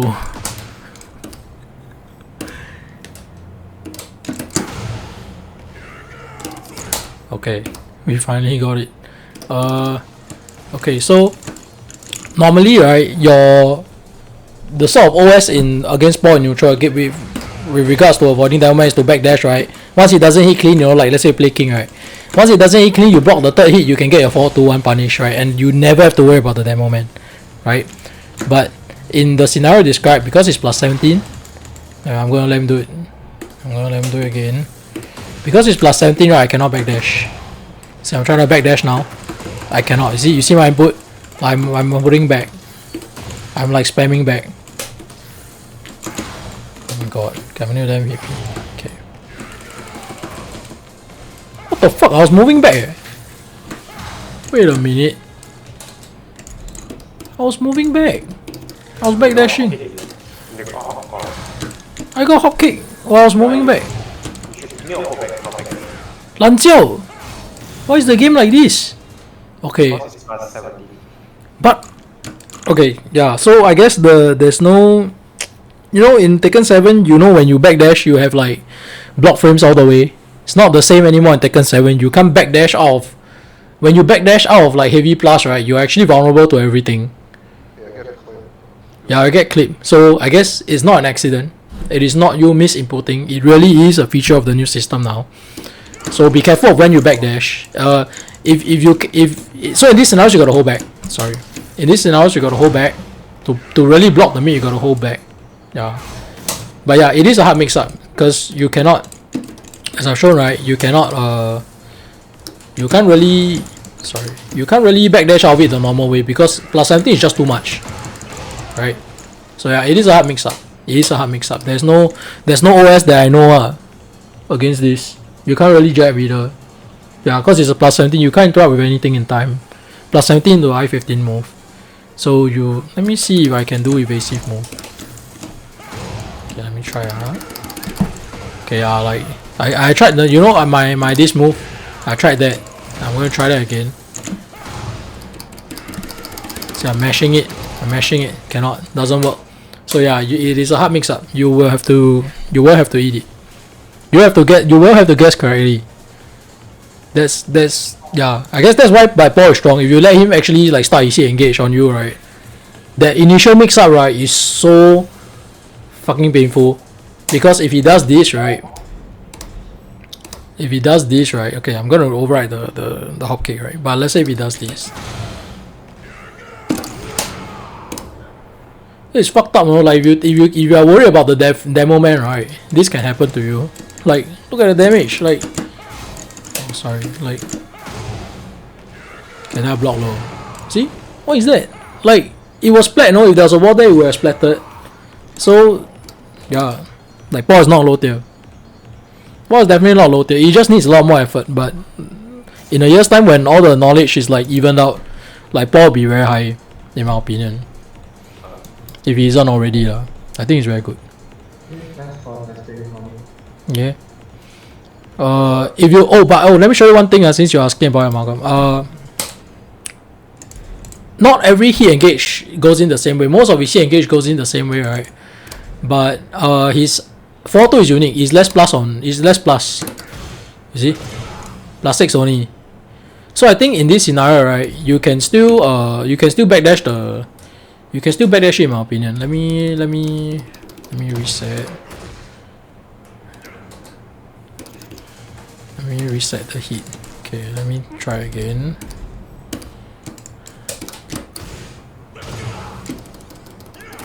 Okay, for more reasons than one lah. Okay, you know what? Never mind. Whatever I say is relevant because turns out like there's auto pushback on it. You see, like. Let me do it again. Okay. So I'm just gonna hold back now. You see, it will not hit clean because of pushback. Okay, but yeah, like so. Aside from that, like all the other hit engages, right? QCV2 plus 17, QCV F2 the death is plus 17, and R42 plus 17, right? These three are all 17. This is only plus 6. So yeah, if you get hit by any of the 3 ones earlier, then it's a hard mix up. You will have to guess because it's plus 17. Yeah. Okay. Thanks. Alright. Okay. Any more questions? Hmm. So like 442 is it possible for false options to be the high? Oh yes, it is fuzzyable. Okay, that's the mid. Even though I was trying to do the high.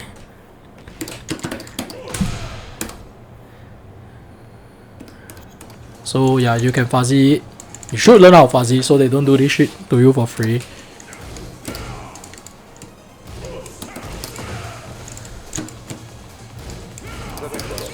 See, you can see my input. I have a down back.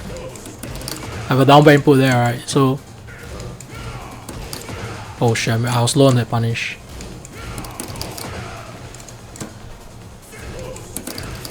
Yeah, so you can do this to them. I don't know if you can react with something faster. With some practice, you could do something like this. Yeah. Okay, no, that was dumb. But like I try to make it easier yourself. You do the same punish, right? so that no matter what you're ready to punish, but so it will be your 12 frame punish lah. But you know, if you're baller enough, or you really, if there's a paw out there, right, that you really fucking hate, right, like go go learn how to do this to them, I guess. Like you block the mid, you punish optimally, and then when you block the high, like you launch them and you like completely wreck their day, I guess.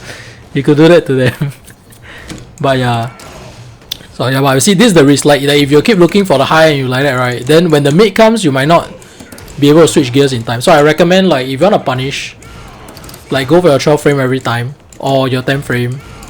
If you don't want to risk like being late in a real match, you don't want to risk being late, right, then you, because you see, if I do this and I'm late, right, I'm minus 14, right, it's okay, I'm just going to do it, I'm late. Okay, sorry.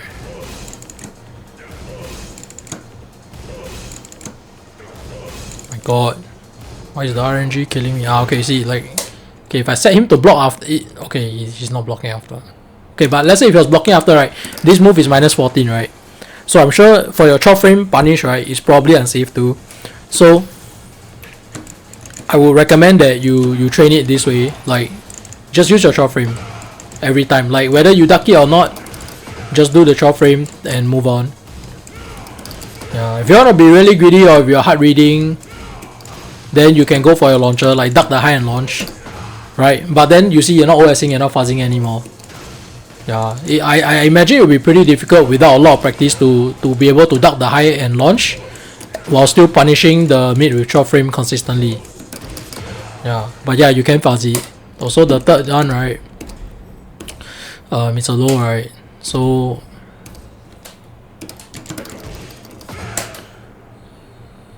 this one, and I'll record the cancel. Okay, so that's the cancel. So this one, right, has no mix up. Once he goes into the animation, right, you can low parry, but he cancels on you, right? But you should just hop kick every time. Okay, I'm gonna redo it and make them block after, just so I know when they're clear. Okay, I'm holding block already.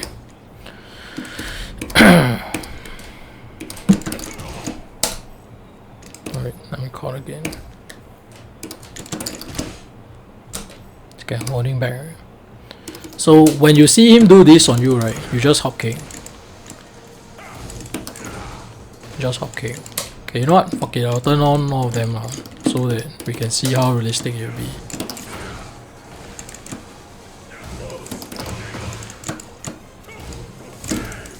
Okay, I guess it's not that easy.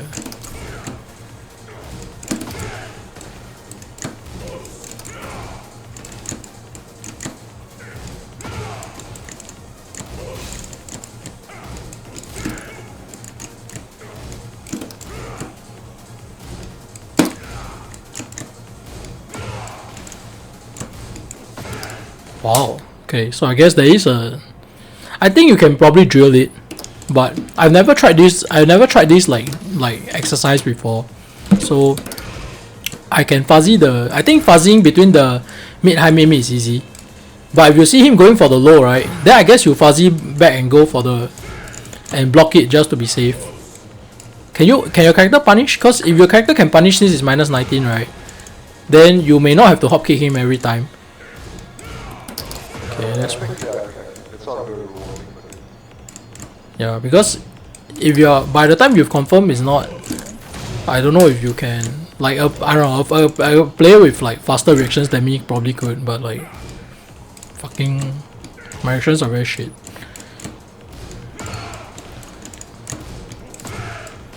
Oh, I guess if a ball is really inclined to go this hard with the mix-ups, right, it'd be pretty difficult.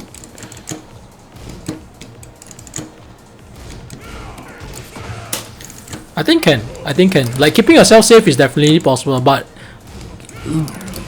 launching the low option on top of that every time, I think that's where it can get difficult. See, like, I can still do this, right? The fuzzy timing still lets me do this. Yeah, but I don't think there's enough time to hop kick.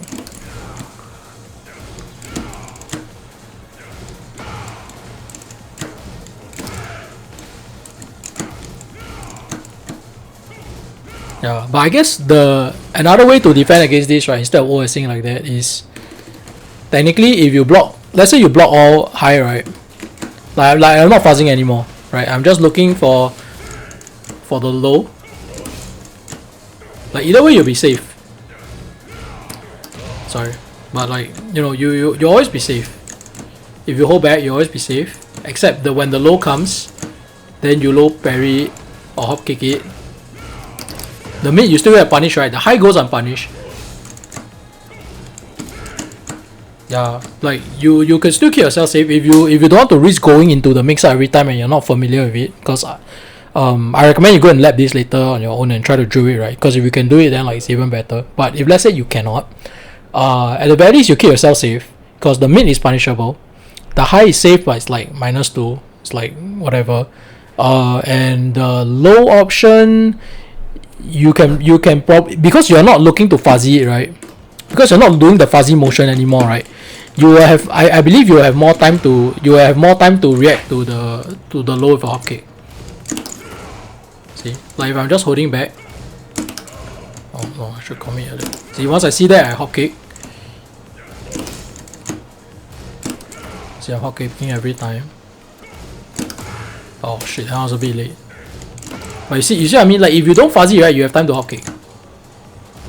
So this will beat the cancel option, because if it cancels, then no, you don't get anything, right? Although you do get to stay safe.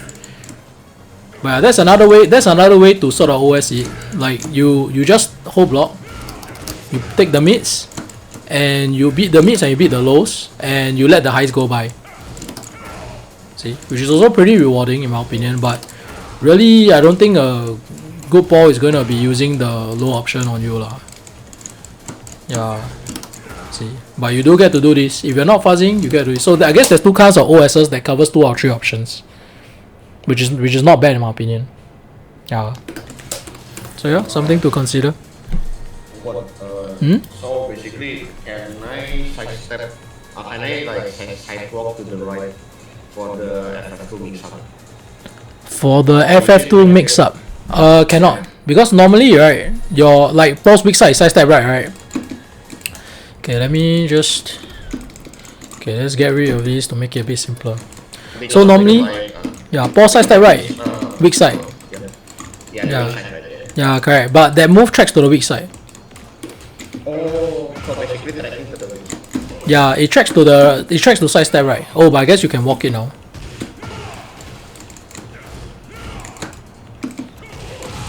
But not easy lah. Like if you step to the left, it'll be easier.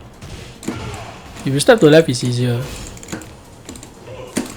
See, you can do this. So it's one of the moves that Paul has to. Wow, that was crazy. That's one of the moves that Paul has to beat. Like, oh, you can step these two, you know, the mid. But you can't step the high lah.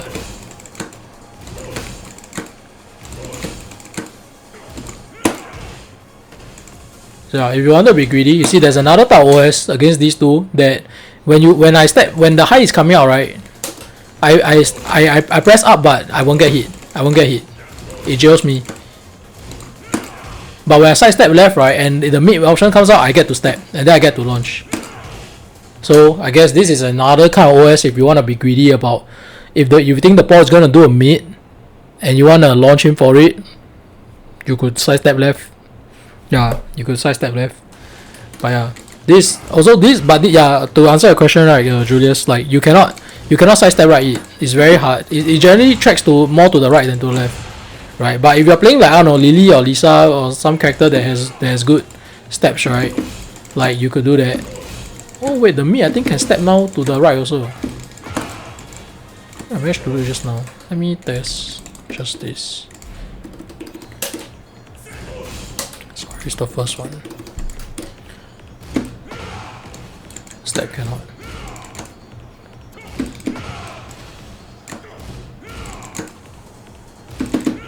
Oh, you can sidewalk it, I guess. Yeah, you can't step it, you have to walk it. So I think step left is a lot simpler than having to time the sidewalk right motion lah. Yeah, so you see, like Like it's more linear to step to Paul's left. Oh, sorry, to step to Paul's right, which is your left. So yeah. Also, this is one of the reasons why, like, at high level, people say you don't step a character, but you step the moves. Because if there's a lot of people who try to, like, they don't really want to, like, do too much of homework, right? So they just think, okay, Paul, right, generally sidestep right, I'm just going to sidestep right against him all day. What they do, right, is they end up eating this. They eating this knee. Launcher, I-14. This knee, right, catches people sidestepping right. Very nicely. But it's weak to sidestep left. So if you are mindlessly sidestepping, or rather if someone mindlessly tries to sidestep, or they eat this. They eat this.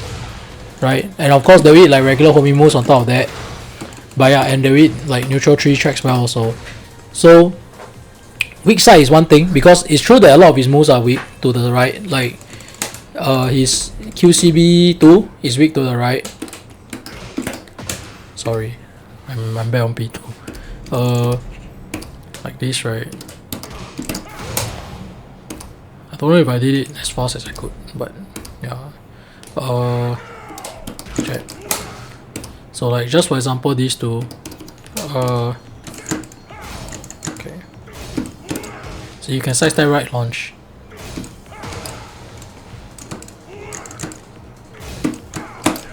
Launch. So yeah, like, also his death piece, I believe, is also the same.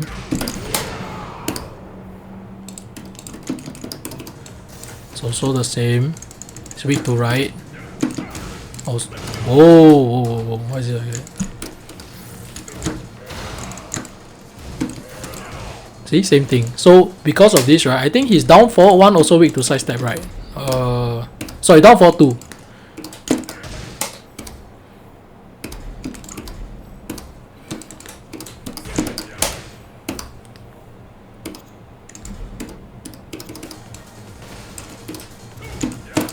See, you can sidestep right. So for this reason, a lot of people say Paul's weak side is right, which is generally true, but there are also answers to it. And one of them happens to be a launcher that's safe, high launcher that's safe. So when you think about stepping Paul, right, just keep in mind that he has these options. Obviously, you should still try to step him, because you don't want to just stand still. Then that's where Paul gets an easier time on you, right? But just keep in mind that he has these options, lah. Yeah. Okay, are there any other questions? Anyone else? If not, I was gonna ask again. sorry. Sorry, you had a question again? Yeah, I always wanna. You have like general tips for like going back, and like what do you expect? How would you put into it? I've been like Tekken King and I just left it there. I just like alt leveling, but I just want to know. Like what do you have to do, you know? Like get higher? Tips to get higher, you mean like climbing rank? Yeah, climbing. Oh, okay. There's no, like, you know, I'm gonna show you my stats, so you know I'm not bullshitting you, right? There's no shortcut. Like, unless your character is overloaded. You look at how many games it took me to get here, right? I probably have like close to double yours or some shit.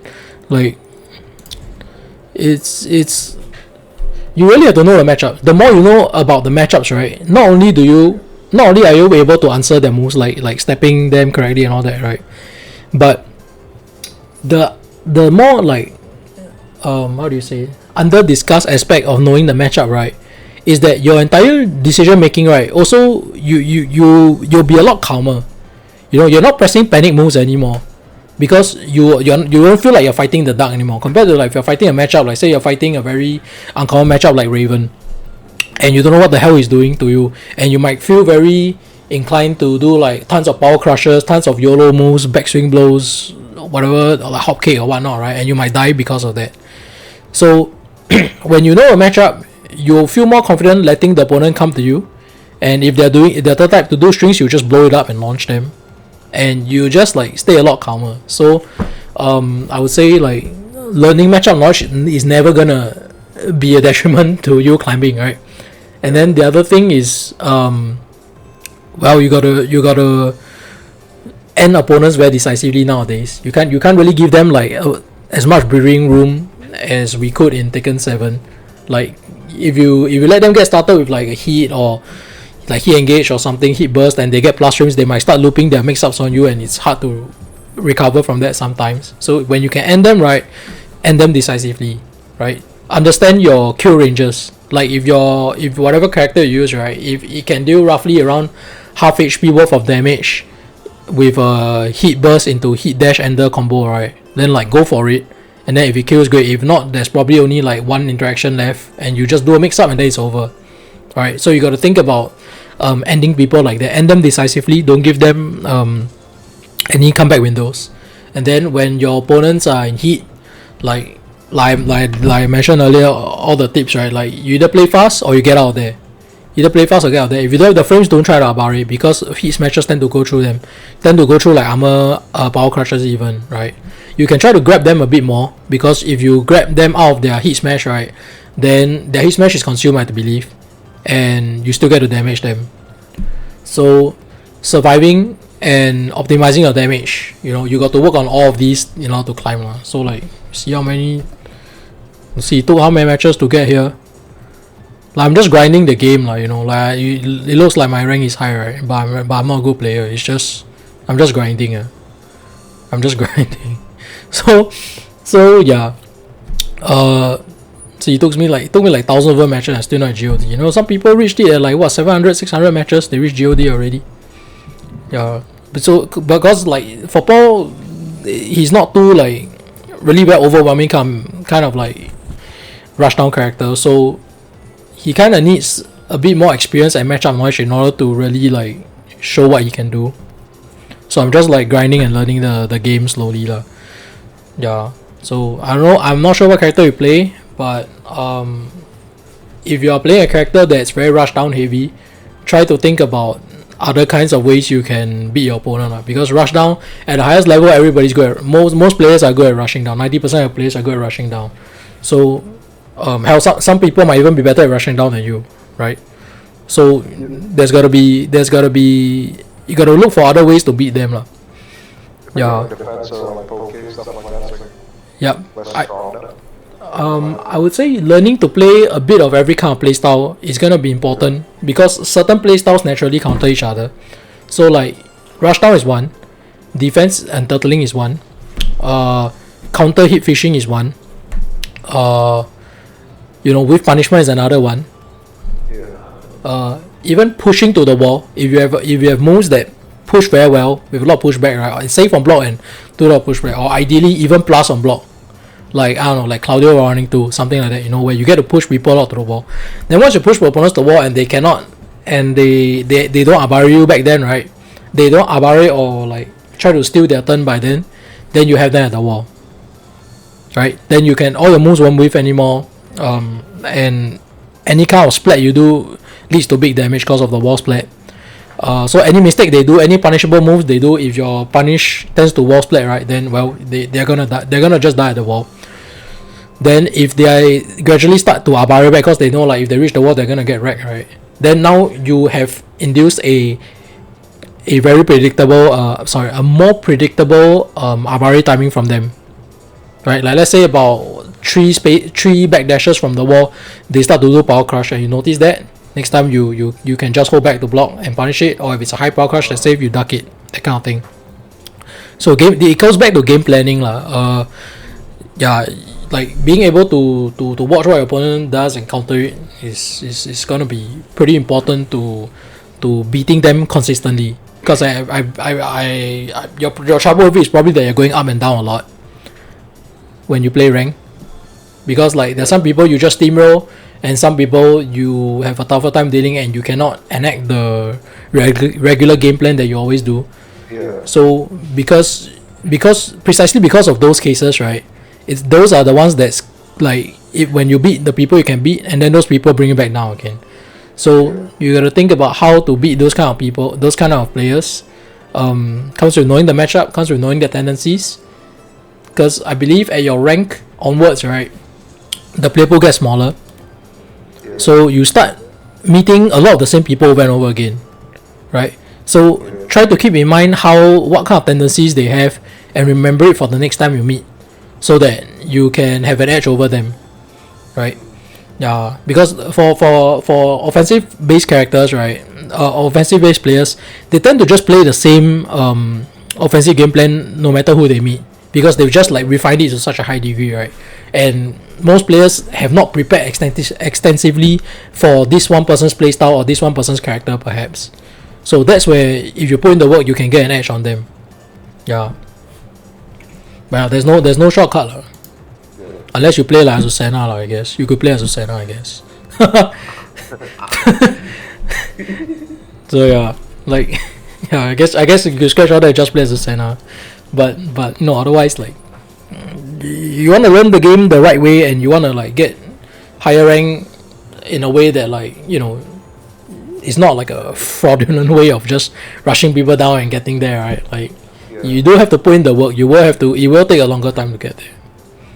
But you should, but don't be discouraged, like just keep going at it and learn the game more and more. Cause now it's still like only 3 months since the game got released. So by the 6 month to 1 year mark, right? Like you would have been a lot more comfortable with a lot more matchups by then. And then you just, your decision making would have gotten better. So it's stuff like that. So also don't rush yourself, lah. Basically is what I'm trying to say. Like, don't rush yourself. Like, you'll get there when you get there. And you'll get there if you keep putting in the work. So, okay. I have one question.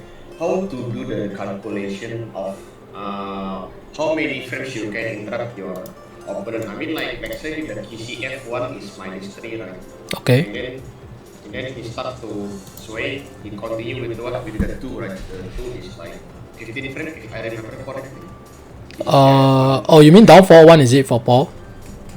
Oh yeah, sorry. I mean down 4-1 backsway into 2, yeah. Okay, well, let me go practice mode. How to do the calculation? I mean, I'm still like, I know it's already confirmed, but I don't know how to.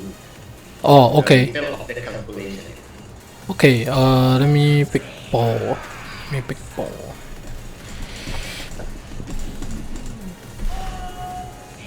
How to do the calculation? Okay. Yeah.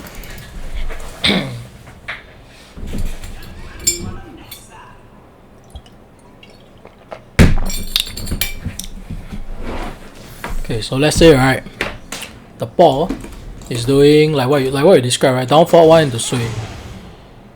So you can see that after the first down 4-1 sway, right, is +3 on block, right? That's what you're talking about. Oh no, did I not?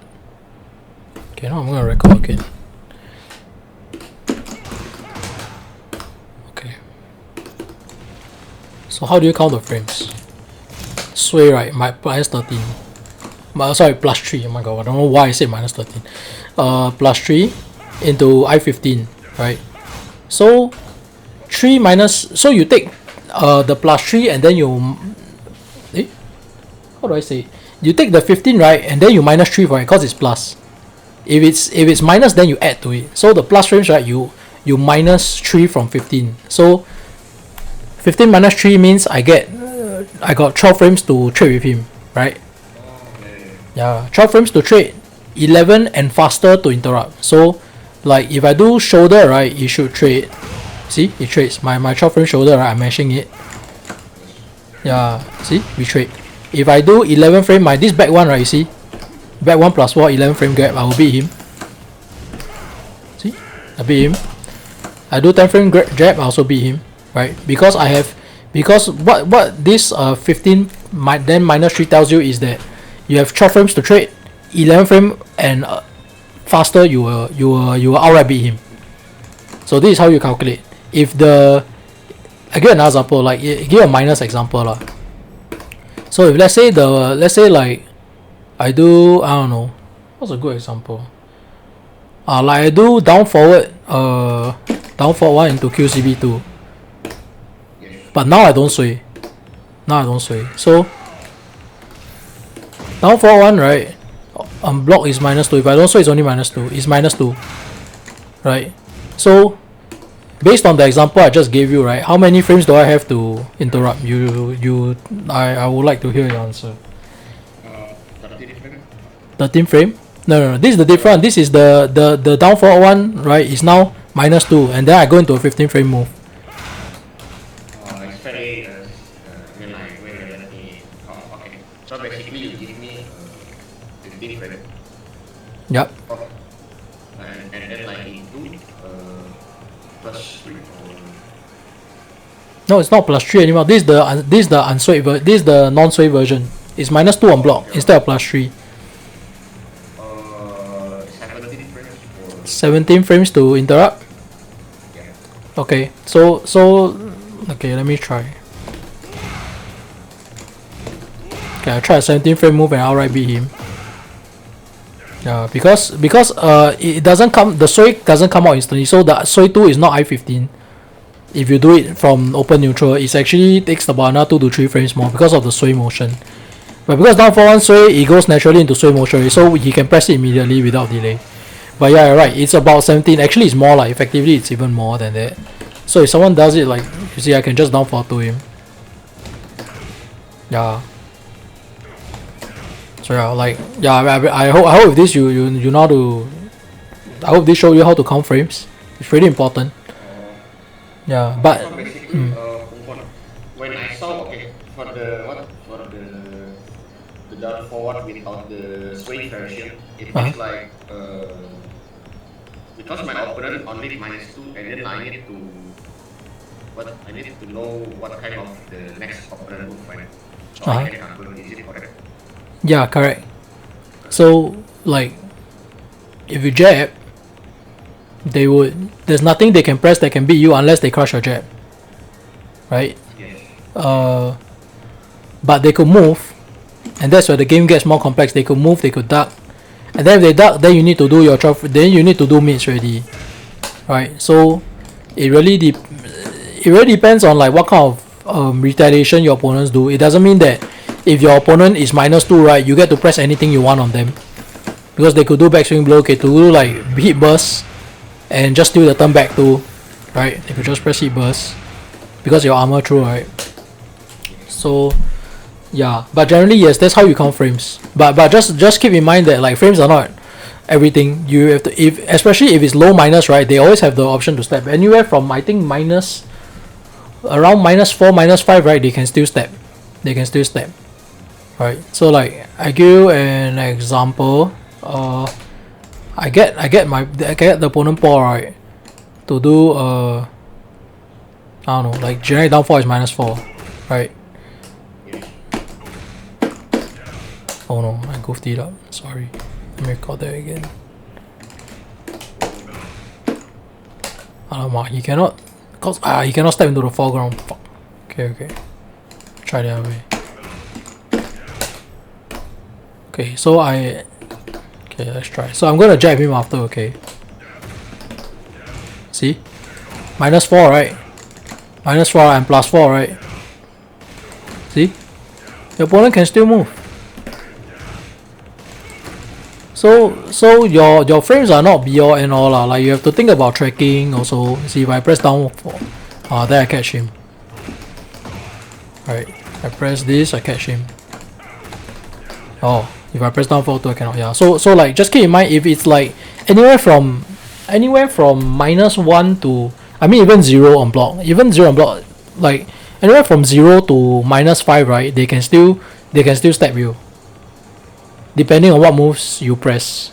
So you might need to use moves that have better tracking, so that you don't get like sidestep and launched. Yeah, just something to keep in mind. But you got to learn. But firstly, you got to learn how to count the frames so you know what you can press in the first place. Then after that, factor in the sidestep options that your opponents had. So basically, down forward is -4, and then like if he starts to down forward 2, so basically 15 to +4 is 19 frames, right? So basically, I need to beat him. I mean, I can beat him if I press the move in 19 frames or below, right? No, that's like the opposite as well of what I'm trying to tell you. Like, you see, you see, he do this. I do like down for 2. It's within 19 frame, right? Why do I still get hit here? Because he's stepping. So when you factor, what I'm trying to tell you is that this, if you calculate the frames like that, right? If he don't step and he just attacks you, right? Then yes, anything within 19 frames, right, will beat you. Well, you will beat him. If he does like, okay, let me just record it without the stepping, right? Oh, sorry, because he recovers in crouch. Okay, you know, I'll just do while standing 2 lah. It's easier because it's frame tight.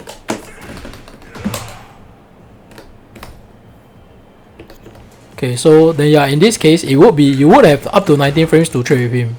So if I do like a, see, I do this frame, this move minus 17 frame, I still can trade with him. Right? Yeah, you're right. But what I'm trying to tell you is that your opponents can still move after. If it's low minus, right, your opponents can still move after. So it won't be that simple. Instead of just like, it won't be so simple to just beat them with like counting frames alone. It's not enough. Remember last time when I think when we played a few days back, you notice I kept doing this on you and you kept eating it. You would do I will do this. I don't remember. Right, so you block the forward 1+2, right?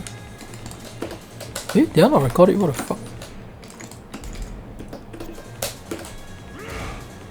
Yeah, so like see, you tend to while standing 4 after, right? You see, then you got okay advantage. Remember this? Yeah. So you see, this is what when you factor in movement, right? Then the game gets a lot more complicated. Yeah, because this is minus. So technically, even though you're plus, right, and if the pawn were to press like, right, if the pawn were to press down forward 1 after, right, it will trade. It will trade. See, we press down while standing 2, we trade. Right? So that's why you press what you did, right? But you see, if the pawn moves, right, then it's a different story already. You know, so movement is very important in this game because even though there's like some slight minus frames that don't allow you to press, but you can still move and beat them that way. In fact, it's even more valuable because when you move and they whiff, right, you straight up get the whole S launcher on them, a launching whiff punish on them most likely. So yeah, just something to think about. It's not just frames, but yeah, it's not just frames lah. You have to look at stepping also. So I hope that answers your question.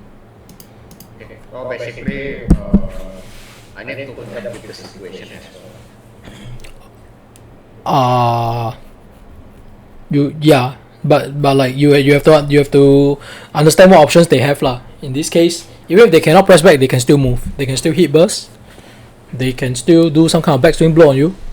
So yeah, just be careful of those lah. Because if you flowchart yourself into thinking like, oh, every time I'm +2, I'm +3, I can press whatever the hell I want, then you might get scenarios where you get abarate on or something, you know, or you get stepped and then launched, you know. So this is what I'm trying to say is like trying to like tell you these options that they have so that you can avoid it as well. Yeah. So any other questions? We were talking about sidestep launches with the sidestep in general. Do you like adjust your combos? Do you have like bread and butter for off-axis combos? Yeah, I do. But it depends on your character. What character do you play actually? Dragunov. Okay, so I don't play Dragunov, but like it's kind of shit because pause sidestep combos, right, deal a lot less damage. To me, it's a lot less damage. Like you see, if I do this regular combo, 78. Well, I think this is with heat lah, 78. Alright. So if once I sidestep, right, I sidestep and launch, then like it goes to shit, like something like this. At best, I can do this. You know, like if I sidestep, right, and I do this, there's a chance of it getting fucked up. On the left, it's still okay, but on the right, like say I'm going to step the right now.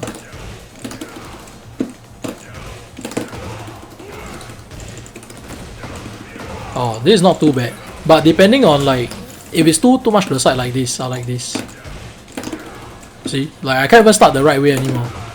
Oh, I can, and you realize. But you know what?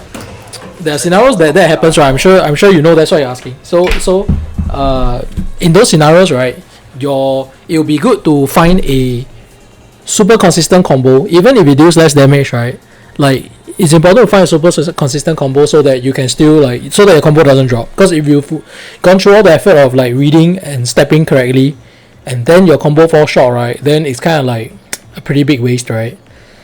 So for Paul, right, his combos get a lot simpler. I'll show you the basic one that I do. If I ever step in a real match, right, if I step somebody successfully and I launch, right, I'm just gonna do this. Because I've had too much shit drop already. So I'm just gonna do a very simple one. See, 60 damage only compared to like what, mid 70s. So you imagine, and this is with heat. So without heat, right, this is only gonna do like 50 plus. But like, I'd rather guarantee this than have my combo drop. Because my combo dropping is not worth it. And when I do this, right, even though it's lesser damage, the important thing is that I'm still getting wall carry. I'm still pushing them to the wall. So in a smaller stage, it's hard to tell if Yakushima, right? But in a smaller stage, like I will have them to the wall, and then you know what I described earlier about pushing people to the wall and attacking them there. It's still gonna be very valuable, even if you've lost some damage along the way in your combo route. But overall, you'll still come out ahead. So it's very important to do that lah. So I would recommend if you're playing Dragunov, just find a super consistent combo route that you can do, and then just stick with it. Even if it's less damage, it's okay because the pushing is worth it. The pushing is still worth it. Yeah. Even if it's like 55, 50 something. Yeah. Yeah, correct. Because that pushing, right, I think it's like if you lose about 10 damage on your combo, you can quantify 10 damage. But bring somebody to the wall, right? Let's say I brought this dude to the wall, right? And then like I don't know, he Abares or some shit, right? And I catch him with something like this. 77 damage. Can I get that in open neutral? I definitely cannot get that in open neutral, right? At least I can't get that off. I can't get that off a back 1-2. Or my 12 frame punish in open neutral. I can't get that, right? So this is a lot harder to quantify, and I will argue this is like priceless lah, because it brings them to the wall. You get to attack a lot more with a lot more advantage over there, and that should be worth, like, even if you're dropping 10 to even 15 damage worth of combo damage, you should always prioritize it, because if you're gonna drop it, it don't matter, right, in the first place. If your combo, if you risk your combo getting dropped, like, it don't matter, because if it wasn't gonna drop, you would just do it the regular way already. But if there's even a chance of it to drop, then like why risk it, right? Getting guaranteed stuff is always better than risking for the highest damage. Yeah. So I recommend you find a consistent combo that even if it deals less damage, at least it's consistent. Push them to the wall. You get more stuff than that. You get a lot more advantage that way.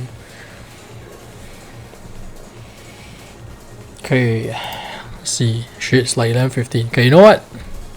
I'm gonna stop the session here. But if you have any other questions like that you wanna ask, right, either now or maybe like after you've thought a bit more about today's lesson, like, you can feel free to PM me or ask in the Tekken Dojo chat, or ask it in the next session as well. Yeah, you can ask Jacket as well. Next session will be taught by Jacket. You can ask him as well. But if you have specific question you want to ask me, you can PM me or wait to the next section also can. Yeah. So yeah, with that,